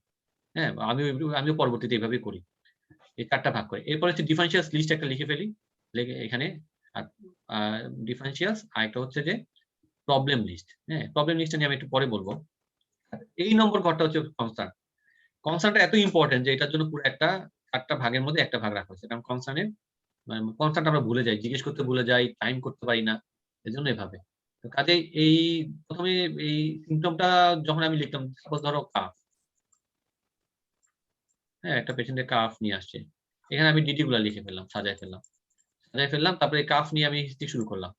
আমরা জানি যে হিস্ট্রি অনেকগুলো প্যাটার্ন আছে, যেমন একটা আছে ODT para, onset, duration, timing, progression, aggravating, relieving factor, এইভাবে। আবার যেমন যদি চেস্ট পেইন থাকে, সক্রেটিস। দেন আমি কি করব, এই কাফটা ইভালুয়েট করার পরে then I will go for the কি কারণে হইতে পারে কাফ। তখন আমি এই ডিফারেন্সিয়াস গুলো ধরে ধরে, যেমন আমি ধরো এখানে ইম্পর্টেন্ট 7টা 8টা 10টা ডিফারেন্সিয়াস লিখলাম, একটা ধরে ধরে ধরে, যদি এটা না হয় এটা বাদ, এটা বাদ, এটা বাদ, বা এটা 1 নম্বর 2 নম্বর দিয়ে মোস্ট প্রবাবলটা 1 নম্বর, আর সাথে 2-3টা রাখলাম। রাখার পরে আমি এই ডিফারেন্সিয়াসটা রেখে দিলাম। সাথে আমি অন্য হিস্ট্রি গুলো নিলাম, পাস্ট মেডিকেল হিস্ট্রি ইম্পর্টেন্ট মধ্যে, বিশেষ করে সবসময় ডায়াবেটিস এবং হাইপারটেনশন, এই দুটো তো মাস্ট। সাথে যদি ইসকেমিক হার্ট ডিজিজ থাকে, ডিসলিপিডিমিয়াটা জিজ্ঞেস করা উচিত। আর যদি যত রেসপিরেটরি কমপ্লেইন নিয়ে আসছে, তার অ্যাজমাটা জিজ্ঞেস করা উচিত। মেডিসিন সার্জারি হিস্ট্রিটা খুব ইম্পর্টেন্ট। মেডিসিনের ক্ষেত্রে যেটা হয়, বিশেষ করে ইউকেতে ওরা মেডিসিন দিয়ে মেইনলি ইটিওলজি বানায়। হ্যাঁ, যেমন একটা ইন্টারেস্টিং কেস ছিল, আমি ইউকেতে যখন ইউকেতে কোচিং করতে গেলাম, তখন একটা ইন্টারেস্টিং কেস ছিল ফ্যাটিক। এবং সেই ফ্যাটিকে তো অনেক কজ আমরা পড়ছি, হাইপোথাইরয়েডিজম, ওএসএ টোএসএ, কিন্তু কি দিল, beta blocker induce fatigue. Patient beta ব্লকারের রিসেন্টলি ডোজ বাড়ানো হয়েছে, সে ফ্যাটিক। এটা কে চিন্তা করছে তাহলে? কাজেই medicine as a cause of the symptom, হ্যাঁ, অথবা cause of the aetiology of the symptom বা ডায়াগনোসিস, এটা কিন্তু একটা ইম্পর্টেন্ট। কাজে এই জিনিসটা মাথায় রাখতে হবে যে মেডিসিনের কজ। এই জন্য মেডিসিন এখন কি নিচ্ছে, আগে কি নিত, তাই সে কি কোনো হার্বাল মেডিকেশন নেয় কিনা, ওভার দ্য কাউন্টার মেডিকেশন নেয় কিনা, ইলিসিট ড্রাগস নেয় কিনা, হ্যাঁ, এই জিনিসগুলো জিজ্ঞেস করা। ফ্যামিলি হিস্ট্রি ইম্পর্টেন্ট, বিশেষ করে কিছু কিছু disease the family runs in family, যেমন করে এডিপিকেডি হতে পারে, সেটা হতে পারে এইচওসিএম, এই ফ্যামিলি ডায়াবেটিস অলসো ফ্যামিলি একটা মানে একটা ইয়ে থাকে। এই জিনিসগুলো জিজ্ঞেস করে। স্মোকিং অ্যালকোহল তো আমরা রুটিনলি নিব। ট্রাভেল হিস্ট্রি অবশ্য আমরা ট্রাভেল হিস্ট্রিটা নিব যদি রিলেভেন্ট হয়, আদারওয়াইজ রিলেভেন্ট না হলে খুব বেশি ইম্পর্টেন্ট না। আচ্ছা, আরেকটা হচ্ছে তোমার অ্যালকোহল হিস্ট্রি, আরেকটা হচ্ছে তোমার সেক্সুয়াল হিস্ট্রি। এটা সবসময় নেওয়া যাবে না, যখন একদম রিলেভেন্ট তখন নিব। পেশেন্টকে বলে নিতে হবে I am going to ask you some personal question, এবং এটাকে আমরা বলি সাইন পোস্টিং। এটা করে তাকে একটা হিন্টস দিতে হবে, আদারওয়াইজ অনেকে হুট করে বলে ফেলে। হ্যাঁ, এবং টার্ম গুলো বলারও ইস্যু আছে। হ্যাঁ, অনেকে বলে do you have any extramarital relationship, এই কিন্তু খুব অফেন্সিভ কোশ্চেন। হ্যাঁ, কাজে কিভাবে বলতে হবে সেটাও একটা ইস্যু, সেই জিনিসগুলো শেখার আছে।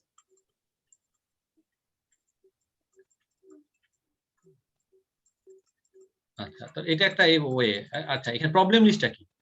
প্রবলেম লিস্টটা হচ্ছে ডিফারেন্সিয়ালস থেকে আলাদা। অনেক সময় মেইনলি এক্সামিনাররা ক্রস করার সময় ডিফারেন্সিয়ালস জিজ্ঞেস করে, 100 জনের মধ্যে 90 জনকে জিজ্ঞেস করে ডিফারেন্সিয়ালস।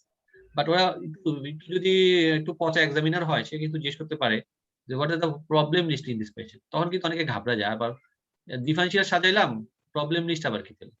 প্রবলেম লিস্টটা হচ্ছে যে পেশেন্ট, সাপোজ ধরেন এই পেশেন্টটা চেস্ট পেইন নিয়ে আসছে, সে তার ডায়াগনোসিস আপনি করলেন স্টেবল অ্যানজাইনা।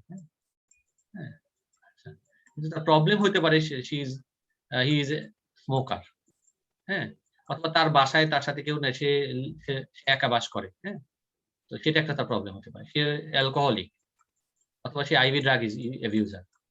হ্যাঁ, অথবা তার সোশ্যাল সাপোর্ট নাই, it can be also problem. ডায়াগনোসিসের বাইরেও আর আদার কিছু ইস্যু থাকে যেগুলো প্রবলেম লিস্টে আসে। কাজে যখন ওই 1 মিনিট সময় দিবে, ওই 1 মিনিটে বসে ডিফারেন্সিয়ালস লেখার সাথে সাথে প্রবলেম কি আছে এই লোকটার, এই পেশেন্টটার কি প্রবলেম আছে সেটা নিয়ে একটু ভাবা উচিত। যদি জিজ্ঞেস করে আল্লাহ না করুক যদি জিজ্ঞেস করে বসে what is the problem is, then যাতে ঘাবড়ায় না যাও। আচ্ছা, তাহলে স্টেশন 2 তে আসলে আমাদের কি করতে হবে? মেইন হচ্ছে কি যে স্টেশন 2 হোক স্টেশন 5 হোক, পেশেন্ট কিন্তু একটা কমপ্লেইন নিয়ে আসে, তাই না? সেটা হতে পারে জয়েন্ট পেইন, হতে পারে চেস্ট পেইন, হতে পারে কাফ, হতে পারে হেমোপ্টাইসিস। কিন্তু আপনি ওই সিনারিওটা বোঝার পরে আপনাকে বুঝতে হবে যে সিনারিওর থিমটা কি। থিমটা ধরতে হবে। থিম ধরতে পারলে তখন আপনি আগাইতে পারবেন। থিম না ধরতে পারলে পিছিয়ে যাবেন। থিমটা বোঝাটাই হচ্ছে ম্যাচুরিটি। আচ্ছা, এবং ওই সময় কি করবো? আমি পেশেন্টের নাম লিখে ফেলবো, সিনারিও নাম্বার স্টেশন 5 এর মধ্যে পেশেন্টের নাম লিখে ফেলবো, যাতে কনফিউশন না হয়। কারণ স্টেশন 5 এ 2টা পেশেন্ট থাকবে। এমন দেখা যাবে যে অনেকেই কি করবে, এই ওর হিস্ট্রি যায় ওরে নেওয়া শুরু করছে। তখন আর মাথা কাজ করে না পরীক্ষার সময়। এটাও ঠিক, কিছু বলার নাই। এমনও হয়েছে যে স্টেশন 4 এ গিয়ে হিস্ট্রি নেওয়া শুরু করছে, এরকম হয়েছে। হ্যাঁ, কারণ পরীক্ষার সময় আপনারা সবাই জানেন, পরীক্ষার সময় কিন্তু অনেক সময় ব্ল্যাঙ্ক হয়ে যায়। এত বাইরের একটা দেশে গিয়ে পরীক্ষা দেওয়া, এত স্ট্রেস, এতগুলো টাকা পয়সা ইনভলভমেন্ট, হ্যাঁ, তো অনেক কিছু চিন্তা মাথায় থাকে। কাজেই আচ্ছা, এখানে একটা প্রশ্ন করছে যে ঘড়ি নাকি হাতে পরা যাবে না, এটা কি সত্যি? তাহলে পাস কিভাবে মাপবো? আচ্ছা, এটা একটা ভালো প্রশ্ন। ঘড়ি হাতে পরা যাবে না, ঘড়ি হচ্ছে ঝোলানো যাবে।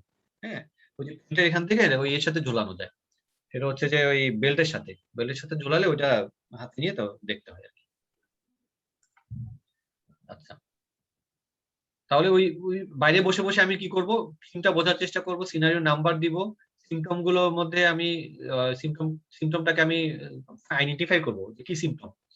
হ্যাঁ, আর আরেকটা হচ্ছে যে আমি পসিবল ডিফারেন্সিয়ালস গুলো সাজায় ফেলবো। এই পসিবল ডিফারেন্সিয়ালস গুলো আমি এখান থেকে আমি ডায়াগনোসিস বের করব। আচ্ছা, ডিফারেন্সিয়ালস বের করার জন্য কিভাবে আমরা ডিফারেন্সিয়ালস অর্গানাইজ করব? আমি বললাম যে সবাই একটা ডিফারেন্সিয়ালস এর খাতা বানাবেন, যার প্রত্যেকটা সিম্পটমের জন্য। কিভাবে অর্গানাইজ করব? ডিফারেন্সিয়ালস কিন্তু দুই ভাবে করা যায়। একটা হচ্ছে অর্গান সিস্টেম ওয়াইজ করা যায়, আরেকটা হচ্ছে যে আপনি প্যাথোফিজিওলজিক্যাল বেসিসে করা যায়। হ্যাঁ, তো কাজেই যেমন আমি একটা উদাহরণ দেই। তারপর ধরেন আপনি একটা পেশেন্ট আসছে বাইল্যাটারাল লেগ ইডিমা নিয়ে আসছে। হ্যাঁ, এটা আপনি দুই ভাবে ডিফারেন্সিয়াল সাজাতে পারেন। একটা হচ্ছে অর্গান সিস্টেম অনুযায়ী আপনি বলতে পারেন যে কার্ডিয়াক কজ, আমরা মেইনলি এভাবেই করি, মানে যে মোটামুটি রেনাল কজ, হ্যাঁ, তারপরে আমরা আদার কজ, হ্যাঁ, সাজাইলাম, অথবা জিআই কজ সাজাইলাম। করে কার্ডিয়াক কজের মধ্যে heart failure, congestive cardiac failure, renal কজের মধ্যে নেফ্রোটিক সিনড্রোম, নেফ্রাইটিক সিনড্রোম, হ্যাঁ, জিআই কজের মধ্যে ম্যালঅবজর্পশন, এভাবে ভাগ করি। অথবা আপনি এইভাবেই করতে পারেন যে প্যাথোফিজিওলজিক বেসিসেও ইনক্রিজ হাইড্রোস্ট্যাটিক প্রেসার, হ্যাঁ, সেটা কিসে? কনজেস্টিভ কার্ডিয়াক ফেলিওর হতে পারে। হ্যাঁ, আচ্ছা, আবার হতে পারে কি রিডিউসড অঙ্কোটিক প্রেসার, সেটা কিছু হতে পারে নেফ্রোটিক সিনড্রোম হতে পারে। তারপর হচ্ছে কি সিএলডি, হ্যাঁ, ডিকম্পেনসেটেড ক্রনিক লিভার ডিজিজ হতে পারে। তো এভাবেও আপনি সাজাতে পারি। তো কাজেই যে যার মতো সাজাবেন, ওইভাবে সাজায়। আপনাকে মেইন কথা হচ্ছে যে আপনাকে মেইন কমন ডিফারেন্সিয়ালস গুলো রাখতে হবে আপনার লিস্টে, যাতে মিস না হয় ডায়াগনোসিস, এবং ডেঞ্জারাস গুলো যাতে মিস না হয়। কারণ ওরা চায় যে ওরা একজন ডাক্তার চায় যে সেফ, হ্যাঁ, যে ডেঞ্জারাস ডায়াগনোসিস যাতে মিস না হয়। এজন্য আপনাকে যখন আপনি ডেঞ্জারাস ডায়াগনোসিস মিস করবেন তখন কিন্তু আপনি আর পাস করা হবে না। এই জন্য প্রত্যেকটা হিস্ট্রি নেওয়ার সময় আমাদের যেটা হিস্ট্রি নেওয়ার একটা প্যাটার্ন আছে, যেখানে দেখেন ডেঞ্জারাস ডায়াগনোসিস যাতে মিস না হয়, এজন্য কি করতে হবে? আমাকে অ্যালার্ম সিম্পটমটা জিজ্ঞেস করতে হবে।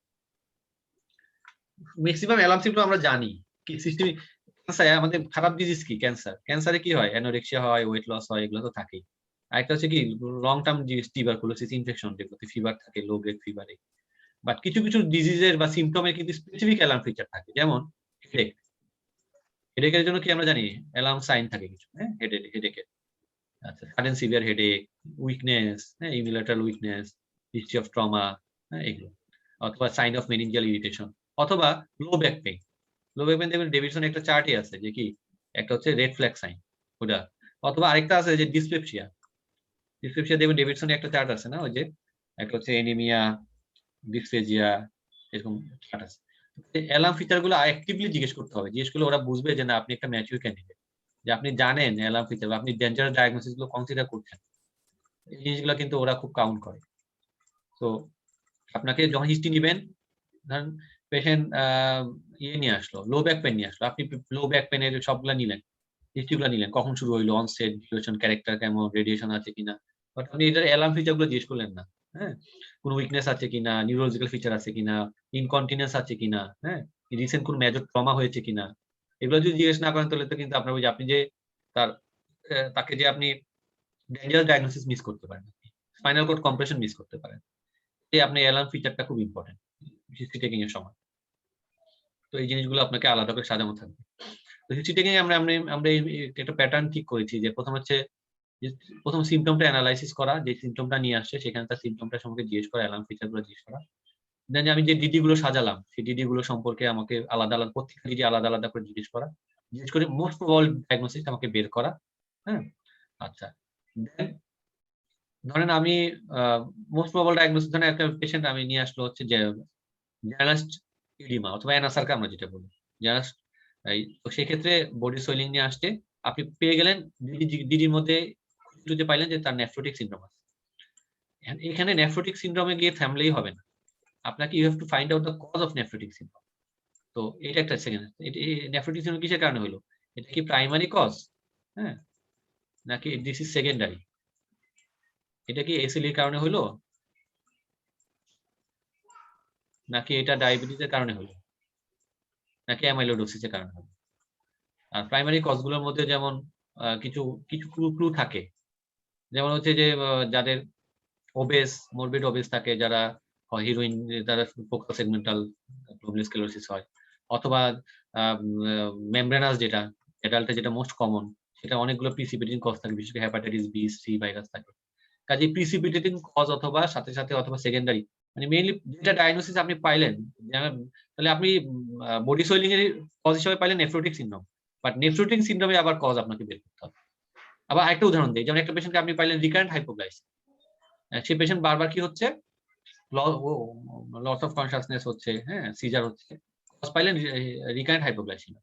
বাট রিকারেন্ট হাইপোগ্লাইসিমিয়া আবার কজ কি, সে কি ডায়াবেটিক হইলে তার ডায়াবেটিকের কি কারণে, তার কি ডোজ বেশি হয়ে গেল, অথবা তার কি রেনাল ফেলিউর হইলো, এইভাবে আলাদা আলাদা করে প্রত্যেকটা ভিতরে বের করতে হবে। আবার অনেক সময় খুঁজতে হবে যে ডায়াবেটিস কন্ট্রোলে নাই, কেন নাই, এটা একটা সমাধান দিতে হবে। কাজে শুধুমাত্র ডায়াগনোসিস করতে পারলে হবে না, তার ওইটার এটিওলজিক্যাল দিতে যাইতে হবে। এই জন্য 3 নম্বর স্টেপটা আমরা বলি যে একদম একটু ডিপে গিয়ে ওই যে আমি স্পেসিফিক ডায়াগনোসিস করেছি তার ডিপে গিয়ে একটু খোঁজা। একটা পেশেন্ট জার্ড নিয়ে আসছে, হ্যাঁ, তার জার্ড কেন হইলো, তার কি ওজন বাড়লো রিসেন্টলি, সে কি টাইট কলার পরে, অথবা টাইট কাপড় চোপড় পরে, অথবা সে কি অ্যালকোহল, অথবা সে কি তার লাইফস্টাইল কি সে কি স্পাইসি ফুড খায়। এই জিনিসগুলা কিন্তু আপনাকে জিজ্ঞেস করতে হবে এবং সমাধান দিতে হবে, তাহলে ওরা বুঝবে যে এবারে ম্যাচিউর ক্যান্ডিডেট। আচ্ছা, এই হচ্ছে কথা। আর বাইরের দেশে আরেকটি ইম্পর্টেন্ট, আমাদের দেশে আমরা অতটা খেয়াল করি না, সেটা হচ্ছে কোয়ালিটি অফ লাইফ। এই যে সেই সিমটম কাফ নিয়ে আসলো, how does it affects his life বলতে শুধু তার পার্সোনাল লাইফ না, professional life, both personal and professional. কাজে জিজ্ঞেস করতে হবে how does this symptom affecting your life, both personal life and also professional life.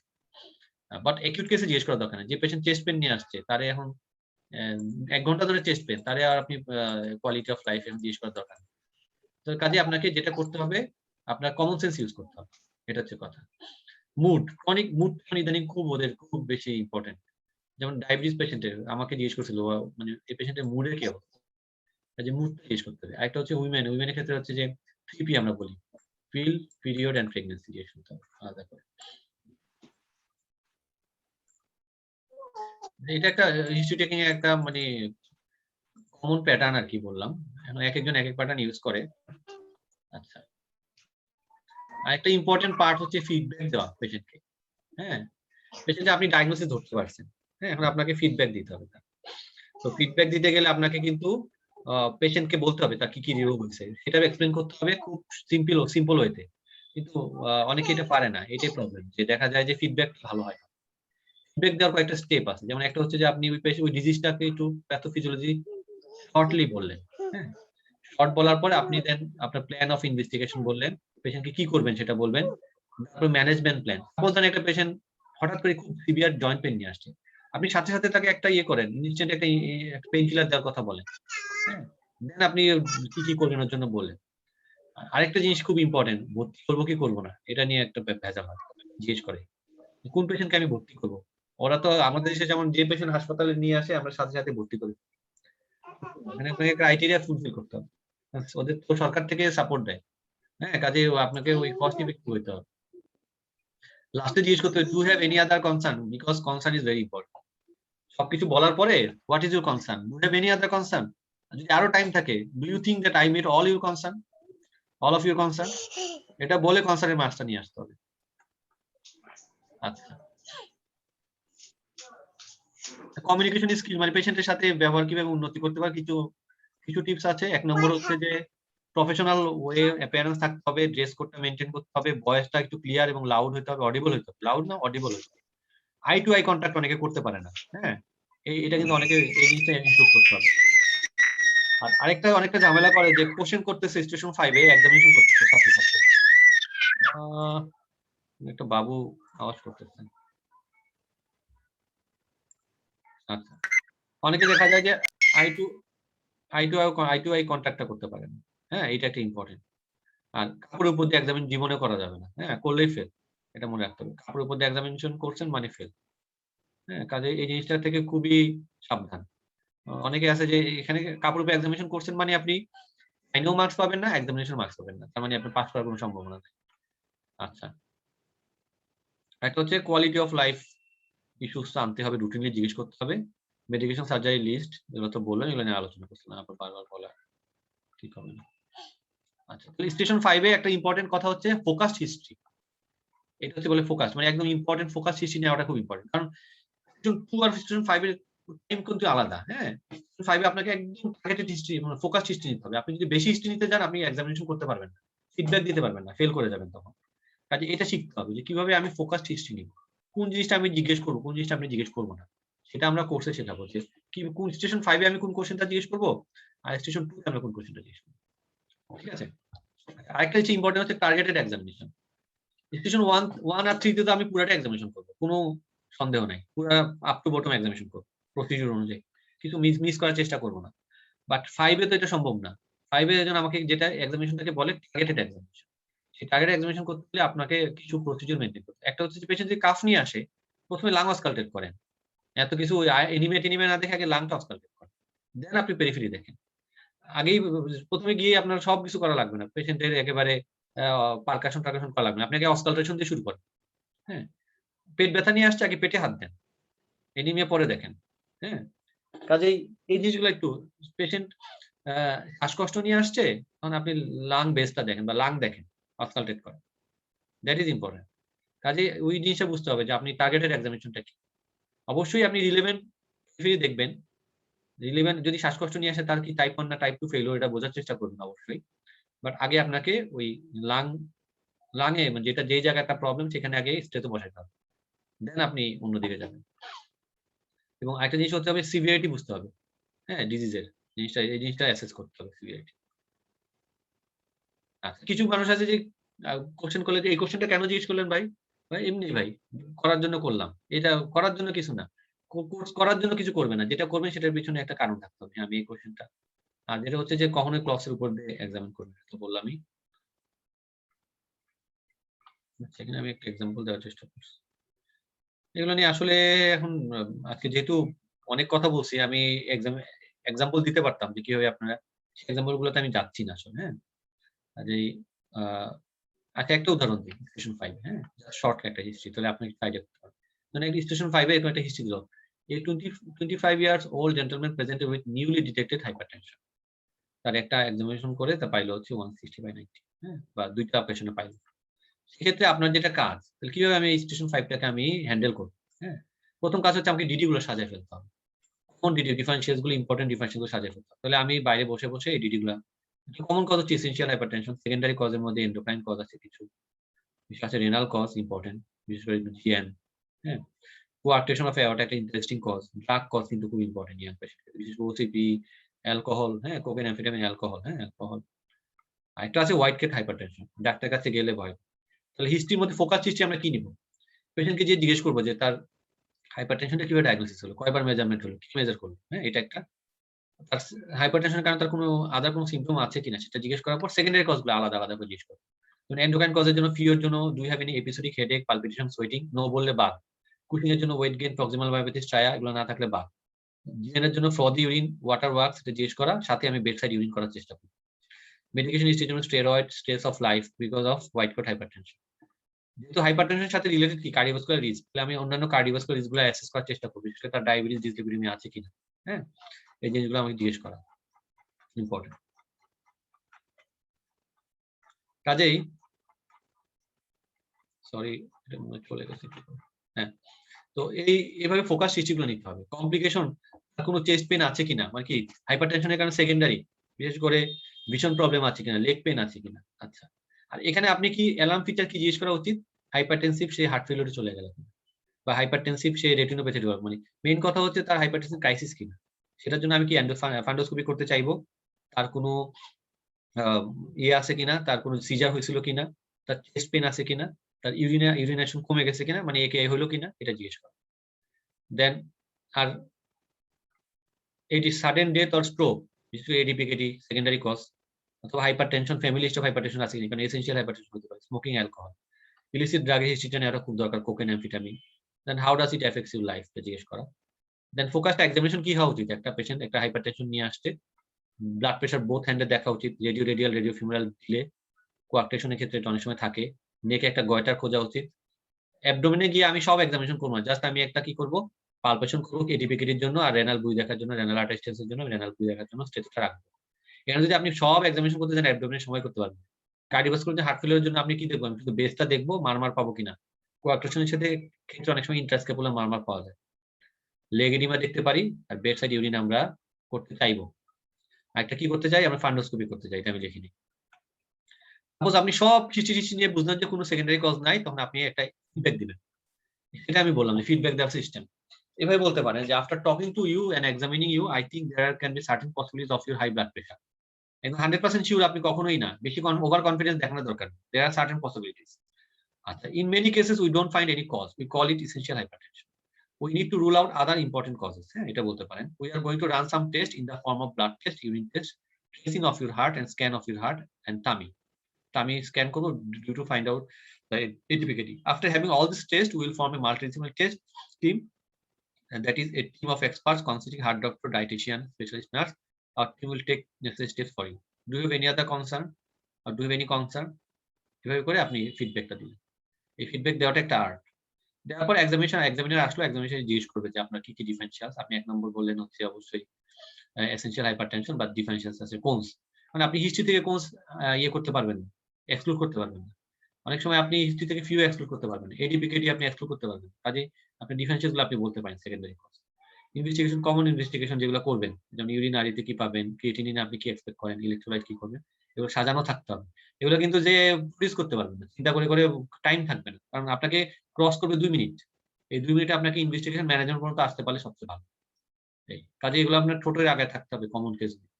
তো আমরা চেষ্টা করবো যে এই কেসগুলো সাজায় দেওয়ার জন্য, যে মোটামুটি যাতে এই কেসগুলো সাজানো থাকে সবার।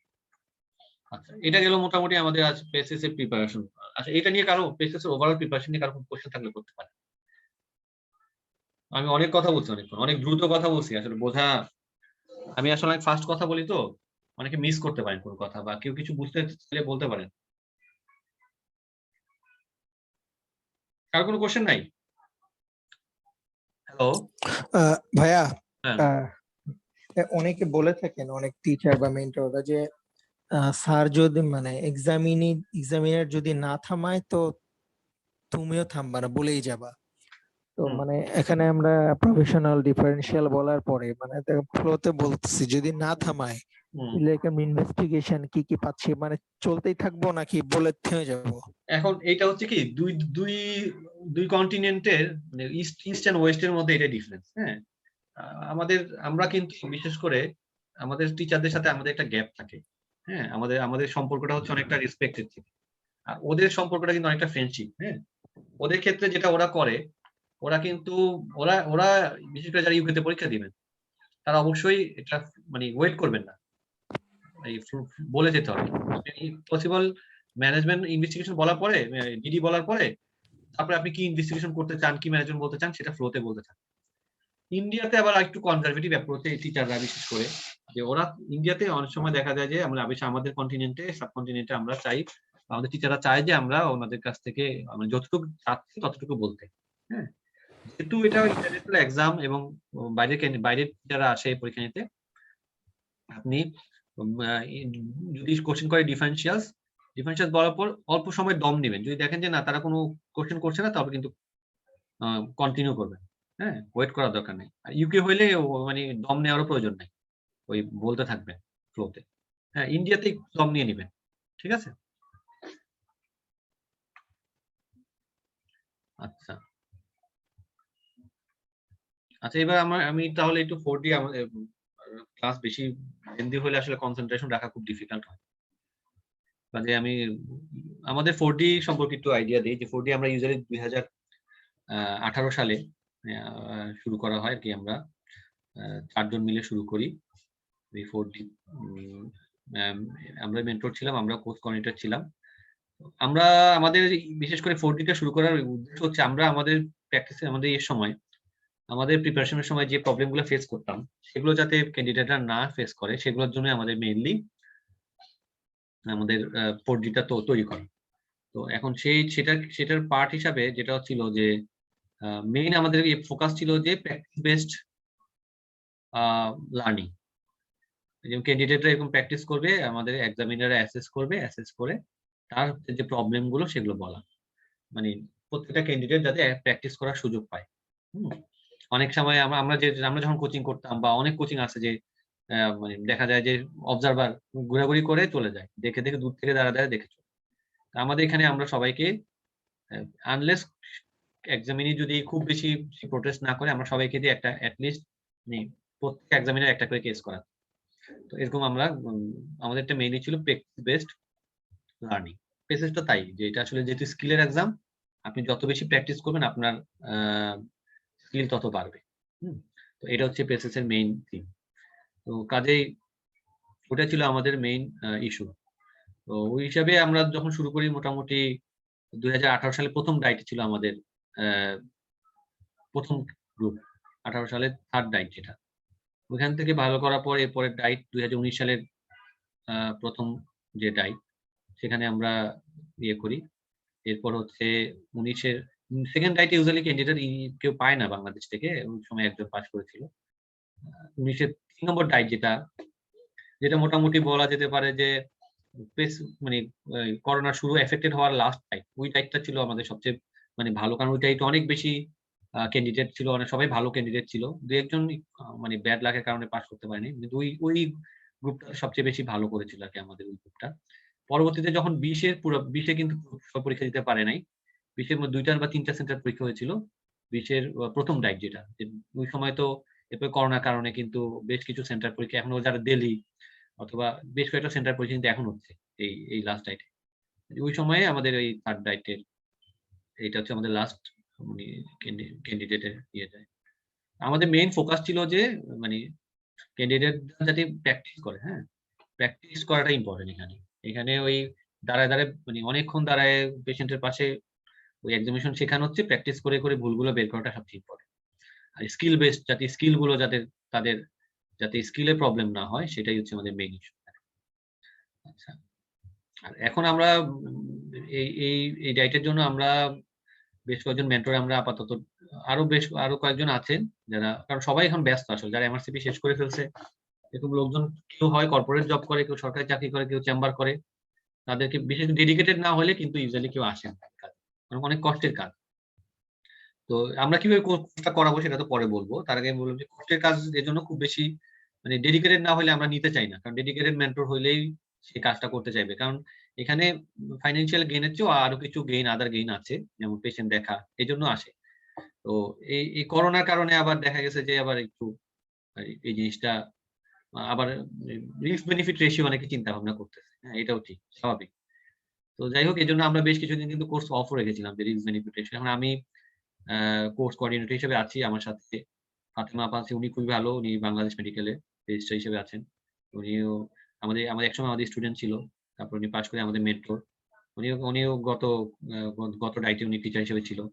শরীফ ভাই গত ডাইটে ছিল টিচার হিসেবে, উনিও হয়তো দেশে বেশ কিছু মানে হয়তো আর বেশি দিন নাই, যে কয়দিন আছে আমি ভাইয়াকে বললাম যে কিছু হেল্প করার জন্য। তো সাথে ডক্টর কিকুল, ও আমাদের স্টুডেন্ট ছিল, আমার ফ্রেন্ড সে। তো এখন ক্রিটিক্যাল কেয়ারে এমডি পরীক্ষা দিচ্ছে, এবার ফাইনাল পরীক্ষা দিচ্ছে, আর এমআরসিপি এমসিপিএস করা।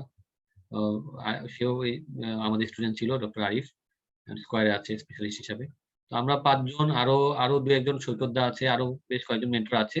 তো ডিপেন্ড করে ক্যান্ডিডেটদের উপরে আসলে। আমরা আসলে মানে ক্যান্ডিডেট ডিপেন্ডেন্ট এরকম। এটা তো আসলে বেসিস কোর্সটা তো আসলে পার্ট 1 পার্ট 2 মতো না যে আমি একজন মেন্টর দিয়ে আমি 3 জনকে বসাই দিলাম অনলাইন ক্লাসে, অথবা 3 জনকে আমি ক্লাসে বসাই দিলাম। কারণ আমি একজন মেন্টর 5 জনের বেশি ক্যান্ডিডেট, বা 6 জন, বড় জোর 6 জন, বা 6 জন করলে কষ্ট হয়ে যায়। 5 জন থেকে 6 জন ক্যান্ডিডেটের বেশি সে হ্যান্ডেল করতে পারবে না। হ্যাঁ, কারণ এখানে অনেক সিচুয়েশনে ইস্যু আছে, পেশেন্টকে হ্যান্ডেলিং করা, পেশেন্টের সিচুয়েশন, হাসপাতালের পজিশন। হ্যাঁ, আর কোভিড এর পর তো জিনিসগুলো আরো বেশি চ্যালেঞ্জিং হয়ে যাবে, কারণ হাসপাতাল অথরিটি অনেক কনসার্ন থাকবে, পেশেন্ট অনেক কনসার্ন থাকবে। আপনি আগে যেমন আমরা গিয়ে পেশেন্টকে হাত দিতে পারতাম, এখন কিন্তু সহজে এলাও করবে না তারা। হ্যাঁ, যখন ওরা বুঝবে যে আপনি পরীক্ষা দেওয়ার জন্য আসছেন, প্র্যাকটিস করার জন্য আসছেন, তখন কিন্তু সে এটাকে রেজিস্ট করার চেষ্টা করবে। কাজে মেন্টরদেরকে অনেক বেশি এফোর্ট দিতে হয়। হ্যাঁ, মানে এটা একটা প্রবলেম যে এখন মেন্টর, ভালো ডেডিকেটেড মেন্টরদেরকে নিয়ে আসা, যারা অনেক বেশি ডেডিকেটেড, তা না হলে ইউজুয়ালি টাইম দিতে চায় না। আচ্ছা, ক্লিনিক্যাল কোর্স যেটা, সেটা আমাদের এখানে আমাদের এই যে ডাইট 1 এর কোর্স প্ল্যানটা, আমরা মেইনলি 4 মাসের একটা কোর্স প্ল্যান আমরা ঠিক করেছি, যে এটা ক্লিনিক্যাল বেডসাইড। আপনারা অনেকেই আছেন যারা এখানে, অনেকেই আছেন যারা আমাদের এই কোর্সটায় ছিলেন, অনলাইন যে কোর্সটা ছিল সেই কোর্সটায় ছিলেন। সেটা হচ্ছে ক্লিনিক্যাল কোর্স অনলাইনে গত 1 বছর ধরে। তাদের কিছুটা আইডিয়া আছে। এখন এবার আসে বেড সাইডে। এখন আমাদের মেইনলি হচ্ছে যে, যেহেতু করোনার কারণে বেড সাইডটা খুব ইম্পর্টেন্ট আমাদের। তো বেড সাইডের কোর্সটা আমরা থাকবে, সাথে আমাদের একটা অনলাইন কমিউনিকেশন কোর্স থাকবে। আচ্ছা, বেড সাইডের কোর্সটা আমরা 4 মাসের একটা কোর্স প্ল্যান ঠিক করেছি। সেটা নভেম্বর থেকে যেটা শুরু হবে 4 মাসে। এখানে আমরা 1 কোর্স 1 স্টেশন 2 টা বেড সাইডে হবে না, এটা অনলাইনে হবে। 3 এবং 5, হ্যাঁ, এই স্টেশনগুলো কভার করার চেষ্টা করব। এভরি স্যাটারডে থাকবে, এবং কোর্সটা ডিউরেশন হবে 4 মাস। ক্লাস থাকবে টোটাল 32 ক্লাস। এর মধ্যে বেড সাইড ক্লাস থাকবে আমাদের 16 টা। এবং বেড সাইড ক্লাসে আমরা mainly every Saturday practice session থাকবে আর জেনারেল অ্যাপ্রোচ। এখানে প্র্যাকটিস সেশন বলতে বোঝাচ্ছে যে প্রত্যেকে কেস করবে, হ্যাঁ, সেটা হচ্ছে প্র্যাকটিস সেশন। আর জেনারেল অ্যাপ্রোচ হচ্ছে যেটা দেখা যায় যে অনেকে একদম নতুন থাকে, নতুন ছাড়াও আগে এই পার্টটা আমাদের ছিল না, এই জেনারেল অ্যাপ্রোচটা আমরা দেখাতাম না আগে। এই পার্টটা এখন অনেকে দেখা যায় যে এই জেনারেল অ্যাপ্রোচটাই পারে না, প্র্যাকটিস করে যায়, কিন্তু এই জেনারেল কিভাবে একটা পেশেন্ট, একটা রেসপিরেটরি পেশেন্ট কিভাবে এক্সামিনেশন করবে, হ্যাঁ, এটা অনেকে পারে না। আমরা মেইনলি আগে প্র্যাকটিসের উপর বেশি জোর দিতাম। দেখেছি জেনারেল পার্টটা অনেকে উইক থাকে, তো এই জন্য জেনারেল সেশন থাকবে একটা, আর প্র্যাকটিস সেশন থাকবে ওই স্যাটারডে ক্লাসে। প্র্যাকটিস সেশনে প্রত্যেকে প্র্যাকটিস করবে, এবং 16টা ক্লাস থাকবে। আর আমরা বললাম যে আমাদের আগে থেকে এটা ইউজুয়ালি এটা মানতে হবে না, এটা টুয়েস্টে। এটাও বললাম যে ডিডি গুলো সাজানো, ইনভেস্টিগেশন ম্যানেজমেন্ট গুলো, মানে জাজমেন্টের অংশটুকু, হ্যাঁ, সেই অংশটুকু নিয়ে ডিসকাস করা। এবং সাপোজ ধরেন আমি শুরু করলাম হচ্ছে নিউরোলজি, আমি বেড সাইডে যাওয়ার আগে আমাকে থিওরিটিক্যাল ব্যাকগ্রাউন্ডটা অনেক স্ট্রং করে নিতে হবে। আদারওয়াইজ দেখা যায় যে বেড সাইডে গিয়ে আমি বেশি কথা বলতে পারবো না, কারণ বেশি কথা বললেই যেটা হবে, পেশেন্ট ইরিটেটেড হবে। হ্যাঁ, এই বেড সাইডে গিয়ে আপনার ডিফারেন্সিয়ালস, আপনার কি প্রবলেম হচ্ছে সেগুলো আপনার ইনভেস্টিগেশন ম্যানেজমেন্ট জিজ্ঞেস করা। বাট ওভারঅল আমি একটা পেশেন্ট কিভাবে কি ডিডি সাজাবো, হেপাটোমেগালি পেলে কি ডিডি করবো, স্পাস্টিক প্যারালাইসিস পেলে কি ডিডি সাজাবো, কি ইনভেস্টিগেশন ম্যানেজমেন্ট, সেটার উপরে আমাদের প্রত্যেক উইকে এই বেডসাইড ক্লিনিক্যাল ক্লাসের পাশাপাশি একটা অনলাইন ক্লাস থাকবে, এটা ক্লিনিক্যাল। এটা মেইনলি হচ্ছে স্টেশন 1, 2 ও কভার করবে। যেমন ধরেন আমরা নিউরোলজি শুরু করলাম, নিউরোলজির মধ্যে আমার স্টেশন 2 অথবা স্টেশন 5 এ কতগুলো সিম্পটম আছে, যেমন হেডেক, তারপর হচ্ছে সিজার, হ্যাঁ, এগুলো অ্যাপ্রোচ গুলো আমরা সিস্টেমেটিক ওয়েতে শেখানো, এবং এগুলোর ব্যাপারে এগুলো আমরা মানে হার্ড কপি দিতে না পারলেও অনলাইন আমরা সফট কপি নোট দিব, এগুলো প্রত্যেকটা সিম্পটমের অ্যাপ্রোচের, এবং প্রত্যেকটা সিম্পটমের দিকগুলো সাজানো, এগুলো এই জিনিসটা আমরা করব। এই ক্লাসটা আমরা এক্সট্রা রেখেছি কারণ দেখা যায় ক্লিনিক্যাল ক্লাস করলেও এই জিনিসগুলো তো অনেক উইক থাকে, বেসিক দুর্বল থাকে। কাজে আমরা চাচ্ছি যে এই জন্য এই ক্লাসটা এক্সট্রা, আগে কখনো আমাদের ছিল না। আগে আমরা শুধু এই বেসিক ক্লাসটা নিতাম ক্লিনিক্যাল কোর্সের মধ্যে, এটা আমরা এবারে অ্যাড করেছি। টোটাল 4 মাসে আমাদের 32টা ক্লাস থাকবে এই কোর্সে। আচ্ছা, বেসসাইড ক্লাসে আমরা কিভাবে ভাগ করলাম? বেসসাইড ক্লাস নিউরোলজি আমাদের ইউজুয়ালি 3 বার যাবো আর কি আমরা এই 4 মাসের মধ্যে। রেসপিরেটরি আমাদের ইচ্ছা আছে 3 বার অথবা 3 বার অথবা 2 বার। এটা একটু এদিক ওদিক হবে। কার্ডিওলজি ওটা আমরা আ নিড বেসিসে স্টুডেন্টরা যদি বলেন ভাইয়া এই কেসগুলো একটু বেশি দেখা দরকার, তখন আমরা হয়তো এদিক ওদিক করবো আরকি। এন্ডোক্রাইনোলজি, রিউমাটোলজি ইউজুয়ালি স্টেশন 5 এ থাকে। এগুলো মেইনলি বিএসএমইউ তে বেশি পাওয়া যায় কেসগুলো অথবা সোরারডিতে। এই এই কেসগুলো তখন আমরা রিউমাটোলজির জন্য 2 টা ক্লাস রাখবো, এন্ডোক্রাইনের জন্য। আদার্স কিছু এখন যেমন আগে যেমন হচ্ছে স্টেশন 5 এর কেসগুলোর মধ্যে এন্ডোক্রাইন অথবা রিউমাটোলজি কিন্তু থাকতো। এখন কিন্তু আদার কিছু কেস থাকে। সেই আদার কিছু কেসের জন্য যেমন ডার্মাটোলজি কেস থাকতে পারে। সেজন্য আমরা এক্সট্রা 2 টা ক্লাস রেখেছি স্টেশন 5 এ। এগুলো মেইনলি স্টেশন 5 এর জন্য। আর এই ক্লাসগুলো মনে হচ্ছে 1 আর 3 এর জন্য। আর 2 যে ক্লাসটা সেটা হচ্ছে আমাদের অনলাইনে ক্লিনিক্যাল কোর্স। এটা হচ্ছে আমাদের মেইনলি স্যাটারডে কোর্স। আচ্ছা। তাহলে আমাদের কোর্সটা যেটা হবে প্রত্যেকটা গ্রুপে 5 থেকে আমরা 5 জন রাখারই চেষ্টা করব। যদি কেউ মানে অনেক সময় দেখা যায় যে গ্রুপ অনেকে রিকোয়েস্ট করে অথবা গ্রুপ পাওয়া যায় না, তখন হয়তো একজন এদিক ওদিক হতে পারে রিকোয়েস্টে। এই যে 5 থেকে 6 জন থাকবে আরকি আমাদের পার গ্রুপে এবং প্র্যাকটিস সেশন যখন ইন্ডিভিজুয়ালি আপনারা যখন প্র্যাকটিস করবেন সেটা 4টা থেকে 7টা পর্যন্ত। 2 টা গ্রুপ থাকবে এবং 2 টা গ্রুপে 2 জন মেন্টর থাকবে। প্রত্যেকে গিয়ে প্রত্যেক মেন্টরের কাছে একটা করে কেস করবেন। সেটা আমি চাইবো যে প্রত্যেকে একটা স্টেশন 5 প্রতিদিন মানে ওই ক্লাসে একটা অন্তত 1-3 যেকোনো একটা করা। তাহলে তারা 2 টা জিনিসই কভার হবে। তো প্রত্যেক ক্লাসে সে এটলিস্ট 2 টা কেস সে প্র্যাকটিস করবে। আচ্ছা, ক্লাস 7টার দিকে ক্লাস শেষ হলে 7টা থেকে 7:30টার মধ্যে এই পার্টটা মেইনলি আমি করার চেষ্টা করব। অ্যাপ্রোচ বেস সিস্টেম এটা আগে করতে পারতাম। বাট আগে করলে যেটা সমস্যা হবে হাসপাতালের লোকজন বা রোগীরা জিনিসগুলো বুঝে ফেললে তখন ভেজাল হবে। এজন্য যেটাই হোক আমাদেরকে এই জিনিসটা আমি লাস্টে করব। হ্যাঁ? এই প্র্যাকটিস ক্লাস শেষ হওয়ার পরে দেন সবাইকে নিয়ে কোথায় ভুল হচ্ছে, কিভাবে এক্সামিনেশন করা উচিত, এক্সামিনেশন প্যাটার্নটা কি, কমন মিস্টেক কি এবং ওই ওই সিস্টেমের কমন অ্যাপ্রোচ গুলো একটু মুখে, মুখে বলা। মিলে এক্সামিনেশনটা দেখানো। এক্সামিনেশন ভুল যেগুলো হয় এগুলো একটু শেখানো। কিভাবে এক্সামিনেশন করা উচিত। এই জিনিসটা অনেকের মিসিং থাকে। এই পার্টটা আমাদের নতুন। এটা আগে কখনো আমরা করি। আচ্ছা। ম্যাটেরিয়ালস আমরা কি করব? ম্যাটেরিয়ালস এর ক্ষেত্রে আমরা স্টেশন 1 and 3 নোটস দিব। যেটা সব কমন কেসগুলো নোটস দেওয়া হবে। স্পেসিফিক ফিডব্যাক আমাদের একটা স্পেসিফিক আমরা আগে যে জিনিসটা একটু কম ছিল এটা মাঝখানে আমরা শুরু করেছিলাম কিন্তু এটা দেওয়া খুব ডিফিকাল্ট হয়। তবে আমরা চাচ্ছি যে এই বেসটা যাতে এই খুব মানে অর্গানাইজড হইতে হয় এজন্য আমি ফিডব্যাকের উপর বেশি জোর দিব মেন্টরদেরকে। যে যাতে সবাইকে একটা স্পেসিফিক ফিডব্যাক দেয় এবং ফিডব্যাকের জন্য একটা আমাদের প্যাটার্ন আছে আমি সেটা দেখাবো আপনাদের। আর সাথে হচ্ছে অনলাইন সেশনটা থাকবে প্রতি সপ্তাহে যেটা। ফিডব্যাকের এটা আমি একটু দেখাই তাহলে বুঝতে পারবেন। আমাদের এরকম একটা শীট আছে ফিডব্যাকের। এটা দেওয়ার চেষ্টা করব প্রত্যেকটা ক্যান্ডিডেটকে তার এক্সামিনেশন মানে সে যে কেসটা করবে কেসের পরে। এক্সামিনেশনে তার কোথায় এক্সামিনাররা এখানে তার প্রবলেম গুলা সে যখন কেসগুলো করবে প্র্যাকটিস করবে তখন এগুলো করবে। তো এটা আমার ইচ্ছা। আপনাদেরও দায়িত্ব হচ্ছে যে এটা আদায় করে নেওয়া। যে এক্সামিনের কাছ থেকে আপনার ফিডব্যাকটা চেয়ে নেওয়া। অনেক সময় অনেকে হয়তো তাড়াহুড়ার জন্য হোক, হ্যাঁ যেকোনো করে হোক ঝামেলা করে। আচ্ছা, এখানে আর কয়েকটা কথা আমি বলে নেই কারণ এটাতে অনেক সময় কিছু ক্ষেত্রে কিছু জায়গায় কিছু জায়গায় ইন্ডিভিজুয়াল প্র্যাকটিস করা অনেক সময় ডিফিকাল্ট হয়ে যায়। বা কোনো কেস সবাই প্র্যাকটিস করা মানে একটা পেশেন্টের উপরে ভালো একটা কেস, 2 বার প্র্যাকটিস করা তখন ডিফিকাল্ট হয়।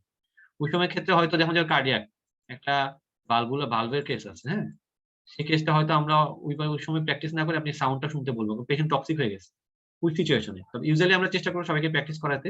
বাট পেশেন্ট যদি দেখি যে টক্সিক হয়ে যাচ্ছে কিন্তু ভালো কেস সেক্ষেত্রে জাস্ট ইম্পর্টেন্ট ফাইন্ডিংস গুলো আমরা দেখাই দিব। সেটা হচ্ছে বিশেষ করে এই ঝামেলাটা হয় বিশেষ করে এনআইসিবিডি তে বিশেষ করে কার্ডিয়াক কেসগুলো অনেকে দেখে তো সবাই দেখে। আচ্ছা, এখানে একজন কোশ্চেন করছে যে ট্রেনিং করা ম্যান্ডেটরি কিনা। একজন হচ্ছে আউটসাইড ঢাকার জন্য আচ্ছা সেটা একটা। আচ্ছা, এই দুটো কোশ্চেন একটু পরে আমি আনসার করব। আচ্ছা, এখন যেটা হচ্ছে যে কাজেই ওই সময় ক্ষেত্রে একটু এদিক ওদিক হবে। কাজে এই জিনিসটা একটু মাথায় রাখতে হবে। আর অনলাইন ক্লাসে আমরা কি শেখাবো? যেটা বললাম যে যেটা টুয়েসডে ক্লাস হবে মূলে বললাম না যে থিওরিটিক্যাল ক্লাস এই 1 and 3 প্রেজেন্টেশন, ডিফারেনশিয়ালস, ইনভেস্টিগেশন, ম্যানেজমেন্ট, এগুলো সাজানো। আর স্টেশন 5 এর থিওরিটিক্যাল ক্লাস, কমন সিম্পটম গুলো, অ্যাপ্রোচ গুলো শেখানো। কমন স্টেশন বিশেষ করে স্টেশন 4টা না, স্টেশন 4টা আলাদা, এটা স্টেশন 2। কমন ফিচার স্টেশন 2 আমরা এগুলো শেখাবো। এটা হচ্ছে মেইনলি যে আমাদের অনলাইনের যে পার্টটা ক্লিনিক্যাল কোর্স। তো এটা আমাদের নভেম্বর থেকে শুরু হবে এই কোর্সটা, যেটা আমি বললাম যে এই ক্লাসের এটা নভেম্বর থেকে শুরু হবে আমাদের। আচ্ছা, আর যারা বলতেছেন ফ্রাইডে ব্যাচ আমরা একটা মাথায় আছে। ফ্রাইডে একটু প্রথম কথা হচ্ছে ফ্রাইডে যেটা সমস্যা হচ্ছে মেন্টর ম্যানেজ করা ডিফিকাল্ট হয়। ফ্রাইডেতে সবাই প্র্যাকটিস করে, হ্যাঁ, এটা একটা ইস্যু। তবে ফ্রাইডেতে একদিকে ভালো যে হাসপাতালগুলো কুল থাকে, বাট মেন্টর কেউ করতে চায় না, কারণ সবাই দেখা যায় প্র্যাকটিস করে। তো ফ্রাইডেতে আমরা ডিসেম্বর থেকে একটা ইচ্ছা আছে প্ল্যান করার, এবং সেক্ষেত্রে হয়তো আমরা ওয়ান কেস প্র্যাকটিস সেশন করবো, যেমন আমরা স্যাটারডেতে যেমন 2টা কেস প্র্যাকটিস সেশন, ফ্রাইডেতে হয়তো আমরা একটা কেস করাবো, অথবা যদি মেন্টর পাওয়া যায় 2টা কেসে করাবো। আর আরেকটা ইস্যু আছে যে ফাইন্যান্সিয়াল ইস্যু। হ্যাঁ, এখন আমি সাপোজ ধরেন আমি একটু এক্সপ্লেন করার জন্য না, ধরেন আমি একজন মেন্টর যখন আপনাদেরকে কেস দেখাতে আসবে, তারপর একটু বলা যে আমরা কিভাবে দেখাই, সে কিন্তু আপনাদের আসার 2 ঘন্টা আগে আসবে, এসে সে কেস সিলেক্ট করবে, সিলেক্ট করে সে তারপরে আপনাদের জন্য ইয়ে করার পর আপনারা যখন আসবেন 4টা থেকে ক্লাস শুরু হবে, 4টা থেকে 7টা পর্যন্ত সে ক্লাস নিবে। নেয়ার পরে তারপরে 7টার সময় সে ফ্রি হবে, 7টা অথবা 7:30 যে কোনো সে ফ্রি হবে। কিন্তু এই 2টা থেকে 7টা 7:30, আর আমি হয়তো আরেকটু পরে যাবো, কারণ আমি তো পরে লাস্টে ক্লাস নেব। সে কিন্তু 2টা থেকে 5 থেকে 6 ঘন্টা সে কিন্তু পায়ের উপর দাঁড়ানো, হ্যাঁ, এবং হাসপাতালে টক্সিক, আপনি জানেন তো হাসপাতালের পরিবেশ কি। আর এখন যেহেতু করোনা পরিস্থিতি, অ্যাসোসিয়েটেড একটা রিস্ক থাকে, যতই সে ভ্যাকসিনেটেড হোক কিনা, সে কিন্তু আপনি দেখবেন 5টা বের করা কেস বা 6টা বের করা কেস, সে কিন্তু দেখবে হচ্ছে 5টা কেস বের করে দেখার জন্য সে 20টা কেস দেখবে। কাজে তাকে যদি আমি ঠিকমতো মানে অনার না করি, কিন্তু তার জন্য এটা কিন্তু তার ফ্যামিলির জন্য রিস্ক আছে। হ্যাঁ, এজন্য কস্ট একটা ইস্যু। আগে যেমন আমরা যেভাবে আমরা মেন্টরদের পেমেন্ট করতাম, এবার কিন্তু পেমেন্ট আমাদেরকে একটু বেশি দিতে হবে। যদি কেউ যদি টাকা পায় ফাইন্যান্সিয়ালি, অনেকে একটু সাউন্ডটা মিউট করলে ভালো হয়। আরো যদি অনেকে আছে, আমি কারণ অনেকেই কিন্তু টাকাটাও বাংলাদেশিতে, আমরা ডাক্তার কিন্তু অতটা পেইড না। তবে তাও ঠিক যে এত একটা বিশাল একটা এক্সামের জন্য কিছুটা তো ইনভেস্ট করা উচিত, কিন্তু আমরা ওয়েল পেইড না, এটাও ঠিক।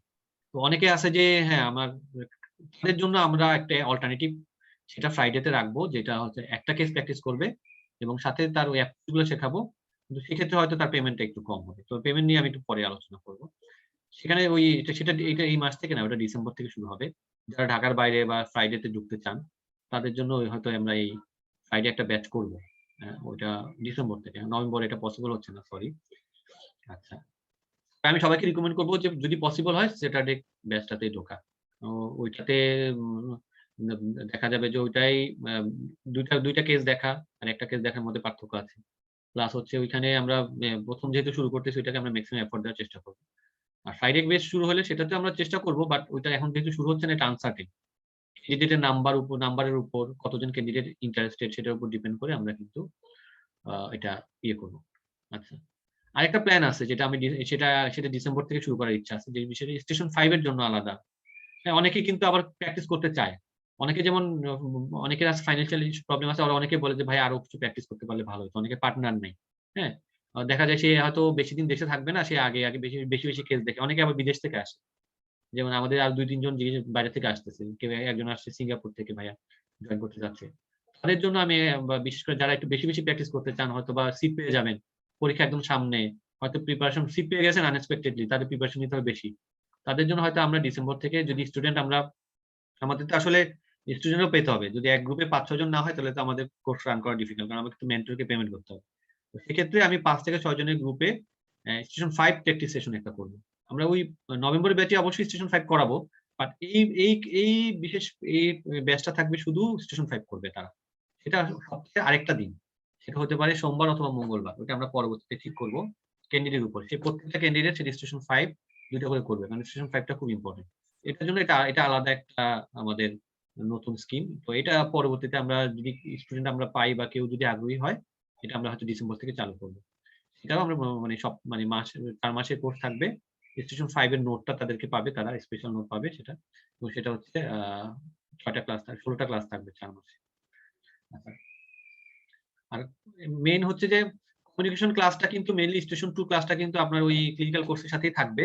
বাট প্র্যাকটিস সেকশন যেটা, সেটার জন্য আমরা আলাদা একটা স্টেশন 2 এন্ড 4 এর প্র্যাকটিস সেকশন যেটা আমাদের চলে এখন থার্সডে তে আমাদের হয়, সেটা আলাদাভাবে রান হবে। কিন্তু বেড সাইডের বাইরে। হ্যাঁ? সেটা মেইনলি প্রত্যেক থার্সডে তে আমাদের ক্লাসটা হয়। 16টা ক্লাস হয়। সেখানে স্টেশন 2 এবং 4 প্র্যাকটিস সেশন করানো হয়। ওটা হচ্ছে মানে থিওরিটিক্যাল না, এটা মেইনলি হচ্ছে প্র্যাকটিস সেশন। এটাতে অনেকে জয়েন করতে হবে, বাট এটা ক্লিনিক্যাল কোর্স থেকে আলাদা। এটাতে কেউ যদি এনরোল করতে চায় বা কন্টিনিউ করতে চায়, তাকে এটা সেপারেটলি পে করতে হবে। আচ্ছা। এখানে ইভ্যালুয়েশন শিটটা তো আমি আপনাদেরকে দেখালাম। ইভ্যালুয়েশন শিটটা আমরা দেওয়ার চেষ্টা করব আপনাদেরকে। আর আমরা কি ধরনের কেস দেখাবো সেটা একটা ইস্যু, যে সব কেস কি কভার মানে আমাদের একটা আ যারা আগে থেকে কোর্স করেন তারা জানেন যে আমাদের একটা আউটলাইন আছে যে আমরা কি ধরনের কেস কমন আসে। হ্যাঁ? সেরকম আমাদের একটা লগবুক আছে 4D র। সেই লগবুক ধরে, ধরে আমরা চেষ্টা করব ইম্পোর্টেন্ট কেসগুলো করাইতে। তবে হ্যাঁ, আমি এটাতে একটা একটু ডিসক্লেইমার দিব যে সব কেস যে আমি করাতে পারবো সেটা আমি মানে সব কেস একদম, যেমন লিভার ট্রান্সপ্লান্ট বাংলাদেশে হয় না। হ্যাঁ? এ এডিপিকেটি আমি নাও পাইতে পারি। না পাইলে তো আমি আপনার জন্য ক্রিয়েট করতে পারব না। চেষ্টা করব আমরা খুঁজে রাখার জন্য। আর এটা হচ্ছে টিম ওয়ার্ক। আমি চেষ্টা করব যে আমাদের যে গ্রুপটা থাকবে, সেই গ্রুপের সবার সাথে সবার একটা কমিউনিকেশন থাকবে। কেউ কোনো হাসপাতালে যদি একটা ভালো কেস পায়, এডিপিকেডি হোক, সেটা যাতে আমাদের গ্রুপে জানায়। যাতে অন্য ক্যান্ডিডেটরা গিয়ে সেটা দেখতে পারে। কাজেই আমি চাই যে একটা ফিক্সড গ্রুপ থাকবে এবং তাদের মধ্যে একটা গুড টিম ওয়ার্ক থাকবে। যাতে আমরা একজন আরেকজনের কাছ থেকে শিখতে পারি, একজন আরেকজন থেকে মানে উপকৃত হতে পারি। তো কাজেই সব কেস আমি যে দেখাইতে পারবো, আমি এই নিশ্চয়তা আমি দিতে পারি না। কিন্তু কোন কেসগুলো ইনশাআল্লাহ আমরা দেখাইতে পারবো, আমরা আশা করি। হুম? এবং আমরা চেষ্টা করব দেখানোর জন্য। আচ্ছা। এটা গেল হচ্ছে আমাদের এই বিভিন্ন ধরনের কেস, কি, কি কেস, কমন কেস। আচ্ছা, স্টেশন 5 এর কথা বলছিলাম। স্টেশন 5 এ হচ্ছে যে এই বললাম যে স্টেশন 5 আমি আলাদা করে একটা ক্লাস নেওয়ার চেষ্টা করছি। কেন স্টেশন 5? কারণ হচ্ছে যে স্টেশন 5 এর এত কেস, এই যে দেখেন আমাদের একটা কম্পাইলেশন আছে। হ্যাঁ? এই স্টেশন 5 কি ধরনের স্টেশন 5 আছে? স্টেশন 5 আপনি যেকোনো ভাবে সাজাতে পারেন। এরকম 450 টা কেস আছে স্টেশন 5 এ গত ৫ থেকে ১০ বছরের পরীক্ষা আছে। মানে আপনি এই সবগুলো কেস কি করানো সম্ভব? এটা ইম্পসিবল। আপনি যদি ১ বছর ধরেও চেষ্টা করেন, পসিবল না। বাট এগুলো তো ডিসকাস করা যায়, হ্যাঁ? তো এই জিনিসগুলো হয়তো আমরা কমন যে কেসগুলো, most common case, interesting case, যেগুলো ভুল হয়, হ্যাঁ? সেগুলো আমরা ডিসকাস করব এবং সেগুলো আমরা থিওরিটিক্যাল ক্লাসে প্লাস হচ্ছে স্টেশন 5 এর যে স্পেশাল ব্যাচ আমরা শুরু করি, সেটাতে আমরা চেষ্টা করব মেক্সিমাম কভার করার জন্য ইম্পোর্টেন্ট। কার্ডিওলজিতেই দেখেন কতগুলো স্টেশন 5 আসতে পারে, কতভাবে আসতে পারে। তো এগুলো যদি সলভ করে যেতে পারলে সবচেয়ে ভালো। এজন্য আমরা স্টেশন 5 এর জন্য একটা আলাদা ব্যাচ করার ইচ্ছা আছে, যেটা বললাম যে ক্যান্ডিডেটের নাম্বারের উপর। আচ্ছা, এটা গেল হচ্ছে মোটামুটি আমাদের প্ল্যান। আচ্ছা, আমি একটু কোয়েশ্চেন গুলো দেখি। দেখি আজকের আমাদের প্রায় শেষ ক্লাস। আচ্ছা, ঘড়ি। আউটসাইড ঢাকা ক্যান্ডিডেটের জন্য ফ্রাইডে কি নিউ ব্যাচ যাবে? অল্টারনেটিভ উইকে ক্লাস করার কোনো অপশন থাকবে কি?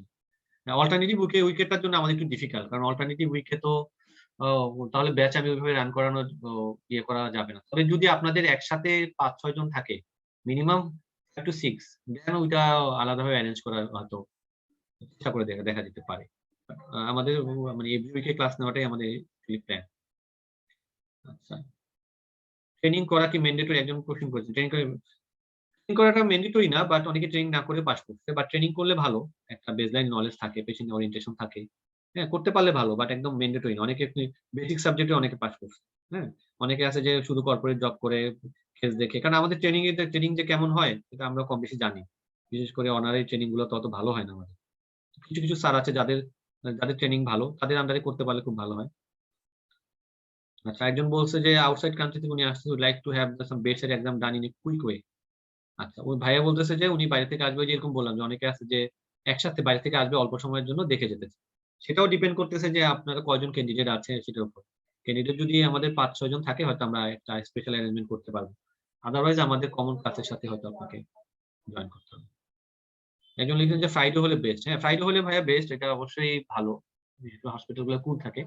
মেন্টর ম্যানেজ করা একটু ডিফিকাল্ট হয়। কারণ সবাই ফ্রাইডে তে প্র্যাকটিস করে, ঢাকার বাইরে যায়। হ্যাঁ, অথবা ঢাকায় থাকলেও প্র্যাকটিস করে।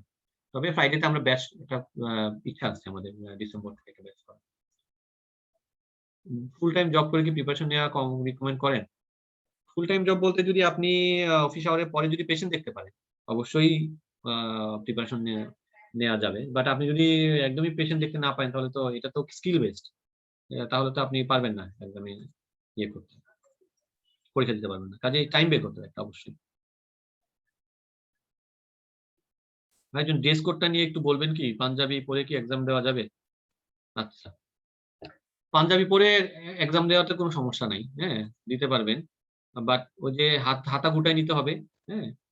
আর হচ্ছে আপনাকে ওই তখন আপনি ওই যে ঘড়িটা ইয়ে করতে হবে, আপনাকে কোমরে ঝুলাইতে হবে। পাঞ্জাবি পরলে তো সেটা হবে না। তবে বেটার আমি বলবো যে ওই শার্ট প্যান্ট পরেই পরা, হ্যাঁ একেবারে ওটাই বেটার।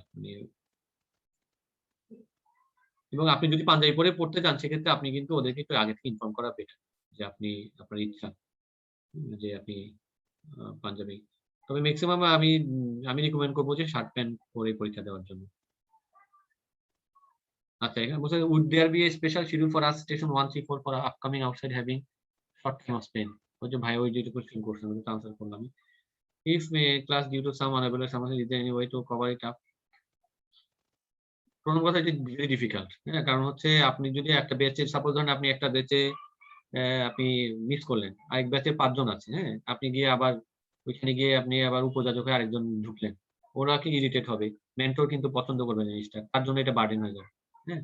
কাজে এটা ইউজুয়ালি আমরা অ্যালাউ করি না। তবে যদি একজন দুজন ক্যান্ডিডেট কোনো কারণে মিস করে, আপনার মতো যদি সে আসতে না পারে, তখন হয়তো আপনাকে অ্যালাউ করতে হবে। কিন্তু এটা একটা নিশ্চয়তা দিতে পারবো না যে আমরা আপনাকে ক্লাসে নিতে পারবো, হ্যাঁ কারণ এটা অন্যদের জন্য ইনজাস্টিস হয়ে যাবে। আচ্ছা, এটা আমি আসলে বলতে পারবো না যে ইউকে ডাইরেক্ট ওপেন হবে কিনা বা বাইরের লোকের জন্য, তবে হতে পারে, পরিস্থিতি তো এখন ভালো মোটামুটি। আচ্ছা, আমি অনেক কথা বললাম, হ্যাঁ মানে এখন পর্যন্ত আর কারো কোনো কোশ্চেন থাকলে করতে পারে, বা কোনো কিছু বুঝতে সমস্যা হলে।